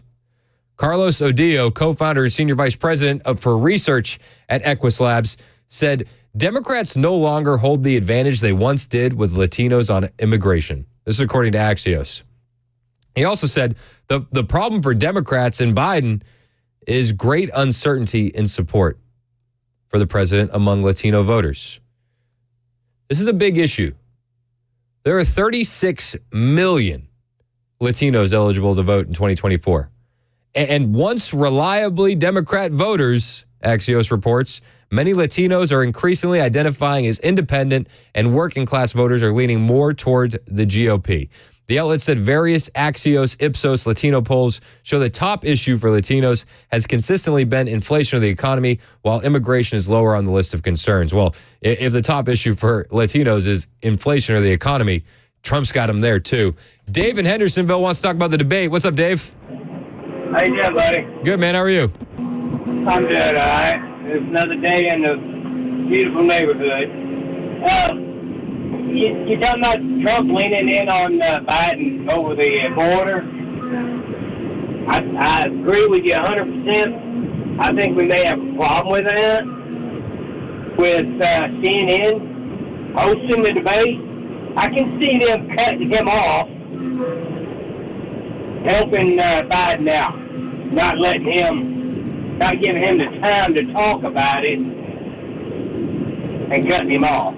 Yeah, I mean, there's going to be timers, right? Everybody's going to have the same amount of time to answer the question. I do think that this does favor Trump because in one of the last debates, he was talking over Biden and people didn't like that. And I agree with you on that. But we both know how CNN is, and I can just see them favoring. And I'm hoping that they won't be able to because there's going to be so many people watching, they will see it, and they'll know it. Oh, everybody's going to be watching. This may be the most watched presidential debate in history. This feels like the political Super Bowl. Yeah, I'd say you're absolutely right on that. Yeah. 100%. I'm big excited, Dave. I can't wait, and I appreciate the call. I hope everybody joins us out at Hop Springs in Murfreesboro and comes and watches the debate with Brian and Dan and Murphy and myself. It is going to be a wild party. Dan, did you hear Dan talking about trying to get drinking games going for the debate? I was driving in and I heard Dan saying that he wants to find a way for a drinking game. Like if, Trump says bigly or something like that. Any drinking game associated with the debate is sure to cause alcohol poisoning and not something that we can endorse here at WTN. If you do a drinking game with a debate, you might die. So don't. Please don't. There's no way around it.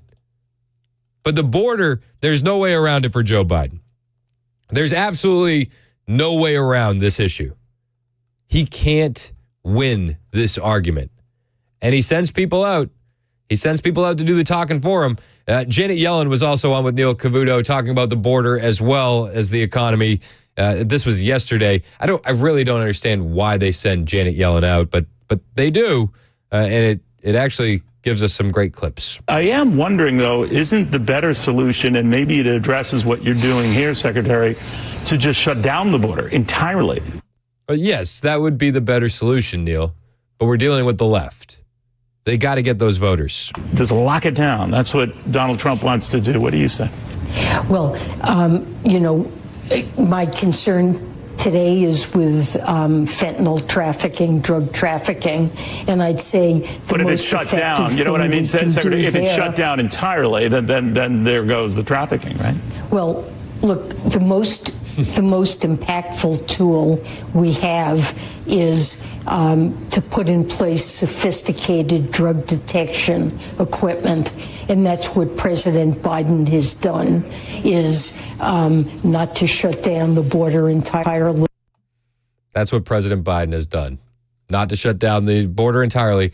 Biden, I don't know if you've noticed this, the big blue cities are all cleaned up from the fentanyl overdoses because Biden has installed new drug detecting equipment down the border. Obviously, I'm joking, but Janet Yellen gets on TV and says she's worried about fentanyl. Yeah, so are we. And we've been worried about it for years.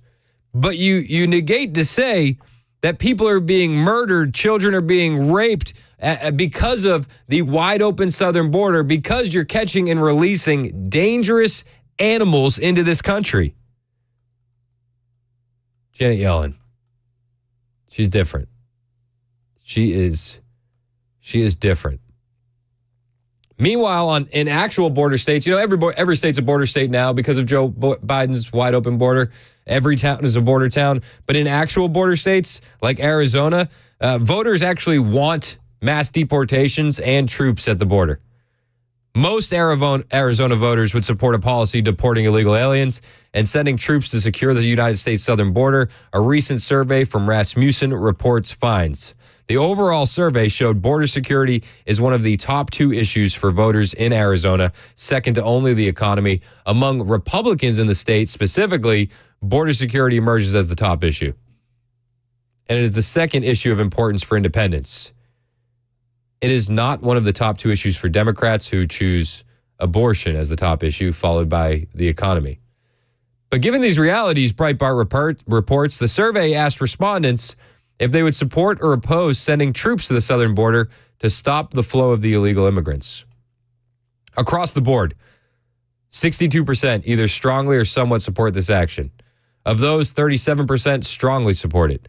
Most Republicans and independents, 86% and 57% respectively, also strongly support sending troops to the border to stop the invasion.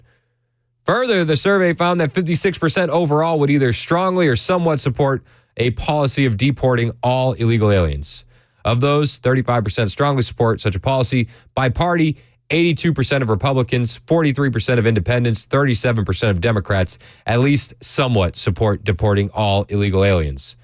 Notably, though, independents remain split, as 43% also at least somewhat oppose such a measure. But a plurality, 49%, said they would oppose legislation granting amnesty to illegal aliens. When given a choice between a pro-amnesty candidate and a pro-deportation candidate, a plurality of voters in Arizona, 44%, said that they would vote for the guy that's pushing deportation. It's an easy choice, right? Predictably, 56% of Democrats support the amnesty candidate, while 71% of Republicans support the deportation candidate. That survey was from June 11th to June 13th, around almost 1,000 likely voters in Arizona. Even in these border states, they know what needs to be done. I wonder when the rest of the states are going to wake up. In states like Massachusetts, there is a migrant crisis, though they do their best to hide the illegal aliens as best they can. Friend of the show, Savannah Hernandez, I've been texting with her all morning. She is down on the ground in Boston and doing some fantastic reporting. I'm going to play some clips of what she found in and around Boston when it comes to illegal aliens after the break right here on Super Talk 99.7 WTN. Hey, it's Chris Hand for my friends at the Glock Store. Your personal safety is going to be your responsibility, and you got to get trained. You got to get ready. Well, if you need someplace to train, I got a spot for you. it's the Glock store. There is no place better to train than the Glock store. If you've ever visited the Glock store, you know exactly what I'm talking about. And if you haven't visited the Glock store, you really should, especially if you have interest in training or any interest whatsoever in Glock handguns and Glock performance parts. I mean, there's a reason they call it the Glock store. If it has anything to do with Glock, anything whatsoever, they got it on the shelves. And if it's not there, it's most likely in the warehouse about to be brought out. The Glock store gets all the latest stuff. And when it comes to performance parts for your own Glock, you got to go to the source. And the source in Middle Tennessee is the Glock store. They'll install your performance parts while you wait for free. And of course, training. The most important aspect of all of this, training. At the Glock store, they have incredible, incomparable Shoot 270 indoor ranges. This is not a lane range. There's none of that nonsense at the Glock store. It's just you and an instructor in a private shooting room. I've been to a lot of other gun stores. I've been to a lot of gun stores with indoor ranges. But once I found the Glock store, I knew I found my place, my favorite place to buy and to train, especially to train. I trained with this guy named Kevin, who is fantastic. All of the guys that train at the Glock store are light years ahead in training and in mechanics, all the things. This is the place to be. That's the Glock store on Air Lane Drive, just off of Elm Hill Pike and Briley Parkway. The Glock store and GlockStore.com. It's minutes from the airport. It is definitely worth the drive from anywhere.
SCOTUS upholds a federal firearms ban and another arrest at the downtown bus station in Nashville at 11:30 on Super Talk 99.7 WTN. Thank you, Ken. It's 11:24 on Super Talk. My name is Chris Hand. Friend of the show, Savannah Hernandez. She's an investigative reporter. She focuses a lot on what's happening with illegal aliens across the country. She's in New York. Today she's in Boston. And she released a report last night about how Boston is really hiding the illegal aliens as best they can. You don't exactly see them on the streets of Boston the same way you do in New York City. And Savannah Hernandez is out there with her reporting, and she found out that it's because they're spreading them out. They're taking them to the outskirts of Boston and then taking over old hotels. What's up, guys? This is Savannah Hernandez, and I have stumbled upon one of the hotels that is being used to shelter migrants here in Massachusetts. Now, I've been wanting to cover the Boston migrant crisis, and one of the things that was interesting about it was the fact that the migrants are not very apparent in Boston. You're not going to see them on the street like you would in New York, and I realized that's because they are busing a lot of these migrants or transporting them throughout various cities and towns in Massachusetts. So, for example, we're in Dedham right now, which is about 30 minutes outside of Boston. Again, you guys can see this hotel. It was a former Fairfield Inn, and it is now being used to house migrants. And I was doing some research as well into how much these hotel rooms are going for, and they're going for $5,400 per month. So these migrants staying here, $5,400 per month, taxpayers paying upwards of or almost $9 million to house migrants in this location. $5,400 a month for a tiny hotel room for an illegal alien. $5,400 a month. I retweeted Savannah Hernandez's report in case you want to get the visuals along with it. Just find me on Twitter at Chris Hand on Air. But $5,400 a month for a tiny, tiny, tiny hotel room on the outskirts of Boston. And one of the things that she said, which I'm going to put in my memory bank because I stay at a lot of hotels, is that the reviews tipped her off to the illegal aliens staying there. So if you're booking a hotel, please make sure you're reading those recent reviews, especially if you're going somewhere like Boston. I was even reading some reviews online about how people had booked at this hotel and then their reservations were just canceled and they were told it's because migrants are now being housed here. And as you guys can see, there is, quite a few of them out here kind of just hanging out. A couple of them have cars. $5,400 for these rooms. $5,400 for the rooms, and she was tipped off by the reviews. Make sure if you're booking a hotel, you're reading your reviews. Make sure. But she said even with the free room and board, the free food, all the things, the illegal aliens are still not happy, and they're complaining about what they've been given. I talked to some of them, and they were saying that the rooms are small, they're not getting enough bedding, they're not getting enough resources, they don't like the food.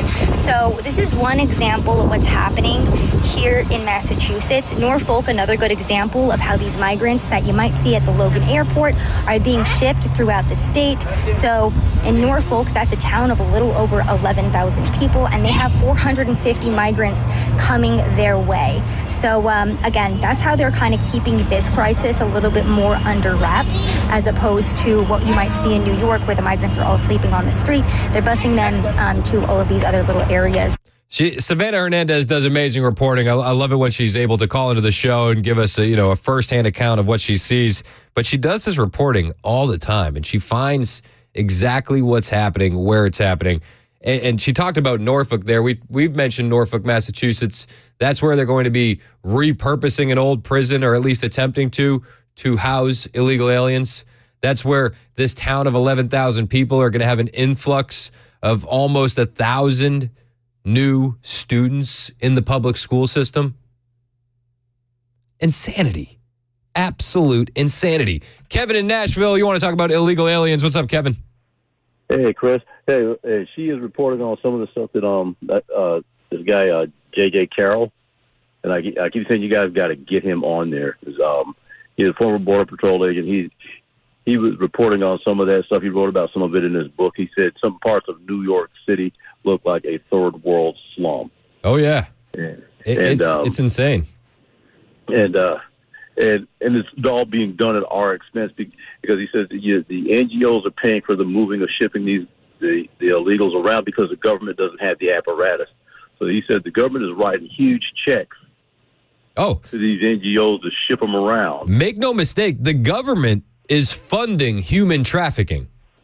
Yes. Like, let's not mince words. The government, with our tax dollars, are funding the largest human trafficking operation we have ever seen. And then one of the other things he pointed out was like with Mayorkas, you've got a number of these guys that are criminal aliens, because he said you'll see a lot of guys walking around, they got ankle monitors on and stuff like that. Yep. He said these guys are absolute criminals Mayorkas says these guys are detained. He told Congress that they're detained because they've got ankle monitors on or they give them a cell phone. Yeah. And these are criminal aliens walking around. They're out in the open. He said, eventually they'll slip the monitors off. They'll cut them off, slip them off, and do whatever. Yep. So they're not detained. No. As you and I would get detained if we committed a serious crime. No, and they'll try to use our emotions against us. Like, look, it's a family coming in. But, I read a report that one of the spouses was actually an MS-13 member. Like, that's not a good person that we want to admit into our country. No. And, they're parents, they have kids. It's like, okay, well, the guy that murdered Rachel Marin, the mother of 5, entered the country with his 2-year-old son. Like, just because you're married to a U.S. citizen or you have a child with you that we're not sure is even yours doesn't mean you're a good person and we should let you in. No, because by that logic, if I go out and commit a serious crime, well, I'm a parent, so I shouldn't go to jail. You're absolutely right. Appreciate the call, Kevin. It's 11:31 on Super Talk 99.7 WTN.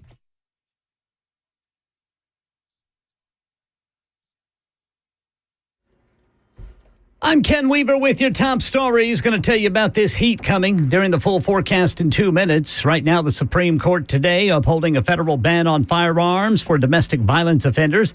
The 8-1 opinion involving a man who was under a restraining order for domestic violence. Here's Terry Moran there at the Supreme Court. He brought a suit saying that the reason he should not be disarmed is because the original meaning of the Second Amendment, back when it was passed in the 1700s, did not include domestic violence as a reason for disarming people. Here in Nashville, another crime at the downtown Wego bus station. News 2 says 32-year-old Malachi Davis was arrested after police told him to leave, but he came back, and staff said he did so by jumping a fence and then promptly threatening to kill everyone. Police quickly went back, took Davis into custody, and when they searched his home, they say he turned out to be a burglary suspect. They found a stolen ID from a recent burglary caught on camera. Also, 2 Sony PlayStations, a MacBook, multiple sets of car keys, a debit card, more than $1,000 in cash, a watch, designer clothing, a Chromebook, all of that worth $45,000. That's the latest news. Weather is next. I'm Ken Weaver, WTN News.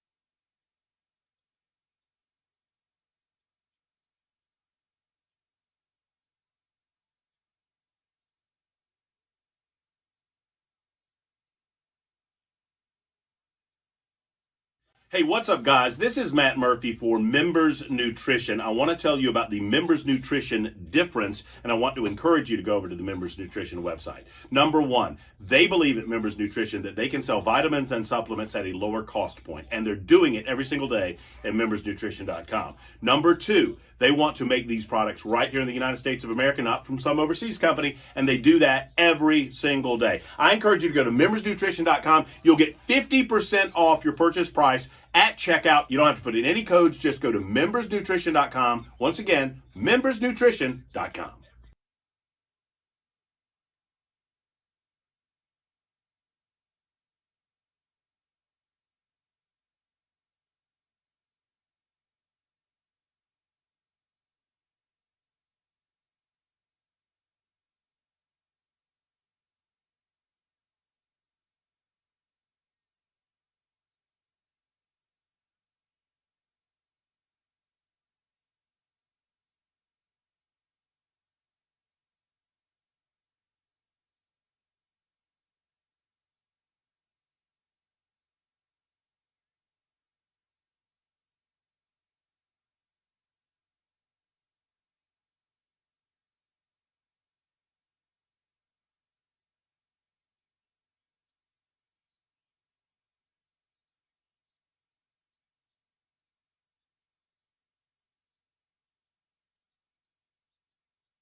11:36 on Super Talk 99.7 WTN. My name is Chris Hand. I've mentioned it a couple times, but I'm just jazzed. Debate watch party, Hop Springs, Murfreesboro. It's free, and we want you there. We've heard you guys saying, listen, you got to come down to Rutherford County. So this is for you, Ruthco. This is for you, Shelbyville and Christiana and Murfreesboro and Las Casas and Smyrna. Yeah, you got to show up, and if it's a good turnout, it just means we are able to do it again. We need to be the biggest event ever. We need it. This is going to be one of the best debates. It may be the best debate I've ever watched. It's definitely the most excited I've ever been for a debate. It's going to be a very interesting debate for how it goes. I just don't have words to explain my excitedness. No, I don't have these words either. So we want you there. Brian Wilson's going to be doing his whole show there that afternoon. The drive live at Hop Springs. And then the party is like, around 6-ish. People are going to really start rolling in, as people are getting off work. You're welcome to come anytime. And then we're going to be there till we shut that thing down. So I'm pumped. Duffy said I left out Woodbury and McMinnville. But I didn't last time, Duffy. That's on the Members Nutrition text line. Yeah. I'm not like we want you all. I love Woodbury. I love Woodbury. I love McMinnville. Jason on the Members Nutrition text line said, are you guys going to carry the debate live? That was originally one of our plans. And we put out the request, but CNN did CNN things, and they said, you're not allowed to do that.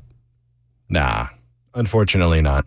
I know. So if you want to watch it with us, Hop Springs and Murfreesboro. We're looking at you, Woodbury and McMinnville. Join us. I'm pumped. That's my stomping ground. That's Mason's stomping ground, Ken Weaver's stomping ground. There's a squad of us, a borough squad. Jay Harper in the newsroom. Yes, sir. Jay Harper's also in the borough. So we're gonna be ready. Yeah, come join us on that back end of 24 there.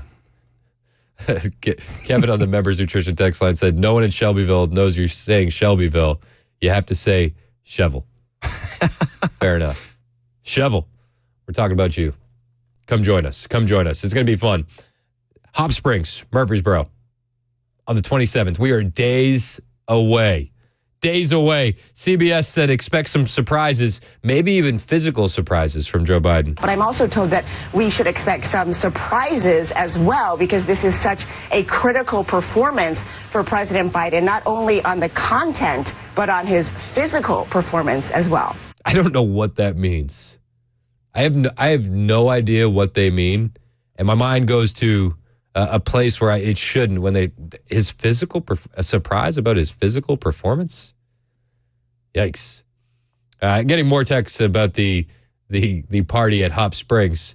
3118 wanted me to mention Manchester. Yes, get out here, Manchester. Hop Springs and Murfreesboro for the debate, and 0857. said, is there going to be food and beverages available? Is water wet and grass green? 0857. It's a great way to put it. It's a great way to put it. Yeah, we're going to have some fun. It's like if there's not food and drinks at any of our events, what are we doing? It's not an event. What are we doing? It's I happened to bump into you kind of thing. It's there will be food and drink. Absolutely. Drinks will be drunk. Shots will be shot. I can't wait. We want you there. It's free. Absolutely free. Hop Springs and Murfreesboro for the debate. You're invited. Be there. It's going to be awesome. Oh, there's a story that I wanted to get to today, and I don't know if you've seen this. Maybe you have. It's been going viral. James O'Keefe had another expose where it's like, oh, you're kind of telling us something we know, but now it's official. James O'Keefe released the Disney tapes last night. You can find it on my Twitter, @ChrisHandOnAir. I've retweeted it. The Disney tapes. They had a guy undercover caught undercover on undercover camera from Disney who admits that Disney has discriminatory hiring practices when it comes to white people. Certainly, there have been times where, there's no way we're hiring a white male person. Just kind of unspoken. There are times when it's spoken, but how would they say it? There's no way we're hiring a white male person. He said, Oh, it's kind of unspoken. He goes, no, at times it's spoken. Well, how would they say it? Well, they would say, there's no way we're hiring a white male. Thanks, Disney. Like straight to you, or okay. They'd be very careful how they message that to agents. According to these videotapes, Disney blatantly discriminates against white men in particular. I think I'm sort of like well prepared for it. I'm well positioned for it. But as far as Disney's concerned, I'm a white male. That's not who they're looking to promote as the. As far as Disney's concerned, I'm a white male. That's not what they're looking to promote. So O'Keefe Media Group released this latest video. This time it's an undercover conversation with an attorney by the name Michael Giordano. He's a senior vice president and a team lead with 20th Television, Walt Disney Company. And he revealed that Disney was not only biased against hiring white men for some roles, but that the company was open about it. Giordano works in business affairs, negotiations for shows among creatives. And he says a couple times, certainly there have been times where, there's no way we're hiring a white male for this. There's no way that we can hire white people, says Disney Corp. And he says he experienced this discrimination against white males firsthand, and he heard directly from the HR department about this. As a white guy, even Michael has his own doubts about the possibility for advancement for himself at Disney. In fact, Michael actually got to experience Disney's discrimination against white males firsthand. I've been at the company 11 years now, so I have friends in HR and I have friends in other divisions, and they're like, look, nobody else is going to tell you this, Mike, but they're not considering any white males for the job. Nobody else is going to tell you this, Mike. No, nobody's going to tell you. We will. They're not considering white males for this job at Disney. They're just not. That's not what they want. They even passed over a qualified half-black person for a promotion because they didn't look black enough. Okay. This is getting insane. It's like the meme where they hold up the race identifier card to Peter Griffin and they're like, so sorry. Yeah. It's like, how does Disney promote? It's like, no, we're looking for below this line. Have you seen that meme? I have. You've seen the Peter Griffin meme? Sorry, we understand that you're half black, but you are not black enough. Promotion because they didn't look black enough. We wanted to hire somebody in our department a few years ago now who was half black, but didn't appear half black. And there was a creative executive who was like, we're not, that's not what's wrong. They wanted somebody in meetings who would appear a certain way, and he wasn't gonna bring that to the meeting. They wanted somebody in meetings that would appear a certain way, but this half black guy didn't do that. Did somebody pull him aside and be like, hey, have you ever thought about wearing a do-rag to the office? Because I think that would put you over the edge and you would appear a certain way definitely in the meeting. You know what I mean? It's definitely going to get you in line for that promotion you've been asking about. What is happening at this place? I'm not shocked with anything about Disney. We've seen the movies that they put out. We've seen the woke indoctrination. We've seen the trigger warnings on their videos, like Peter Pan, for instance. We've seen so much. We've seen the man in the dress at the Bibbidi Bobbidi Boutique in the Disney World theme parks. Does this even surprise you? It doesn't surprise me, but this is official now, right? This is another matter of public record. Correct? They're not hiring white people at Disney. And this guy, who is a lawyer, right? This is a lawyer. Michael Giordano. He's an attorney. The senior vice president and team lead with 20th Television, the Walt Disney Company. This is an attorney, and he says, it feels like we're going to get sued. It kind of feels like we're... at some point there's going to be a lawsuit. That's kind of how it feels, just because of, And that's kind of how it feels, just because, the blatant discrimination based on race and gender. Right? Yeah. Yeah, I mean, that's That sounds lawsuit worthy, does it not? That is a lawyer talking. So how does Disney explain pushing these discriminatory practices? They use code words and buzzwords. I'm guessing that there is acceptable code words and buzzwords that are used to explain what they're looking for. They might say something like, look, we're not looking at like the usual suspects for this job. They use acceptable code words to get around it. We're not looking for the usual suspects, a.k.a. white men. Again, this is O'Keefe Media Group, James O'Keefe, formerly of Project Veritas, exposing the Walt Disney Company and their discriminatory hiring practices. This is the highlights from about a 20-minute video. And you can see the whole video on my Twitter page, at Chris Hand on Air. Feels like they're going to get sued, does it not? They have. So it's like not like a legally actionable thing. So everybody knows what it means. They, the writers and actors hear all the time, like, I'm looking to hire writers and actors who bring diversity. I'm not looking to bring on any more clients who are white. Not looking to bring on any more clients who are white. We're not looking for the usual suspects. That half-black guy is not black enough. Sincerely, the Walt Disney Company. Clown world. We're living in clown world. The entire expose is available now on my Twitter account. Just find me at Chris Hand on Air. Hit the follow button. I will follow back. It's 20 minutes worth watching. It's not a lot of things that are going to shock you because this is Disney after all. It's 11:48 on Super Talk 99.7 WTN.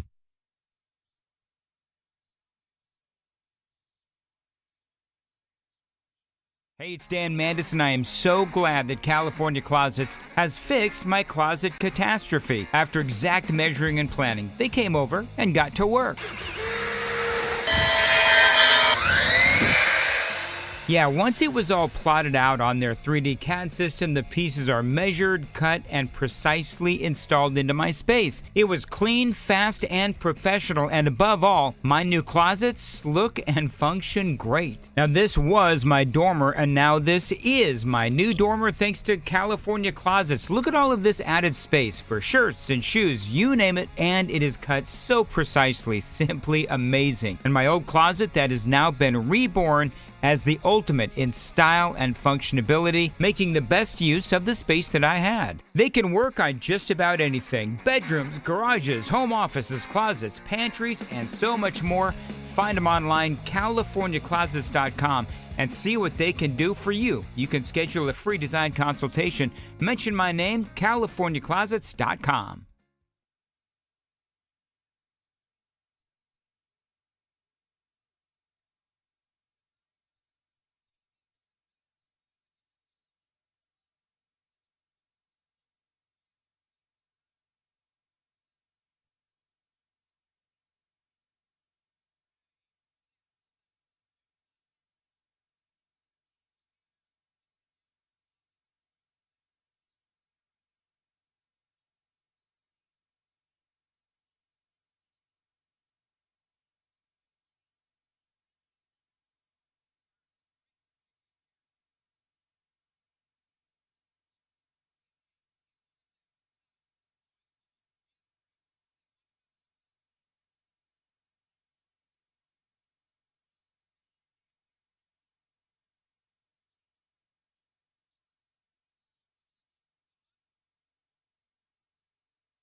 11:55 on Super Talk 99.7 WTN. I was just talking with Matt Murphy about how excited we are.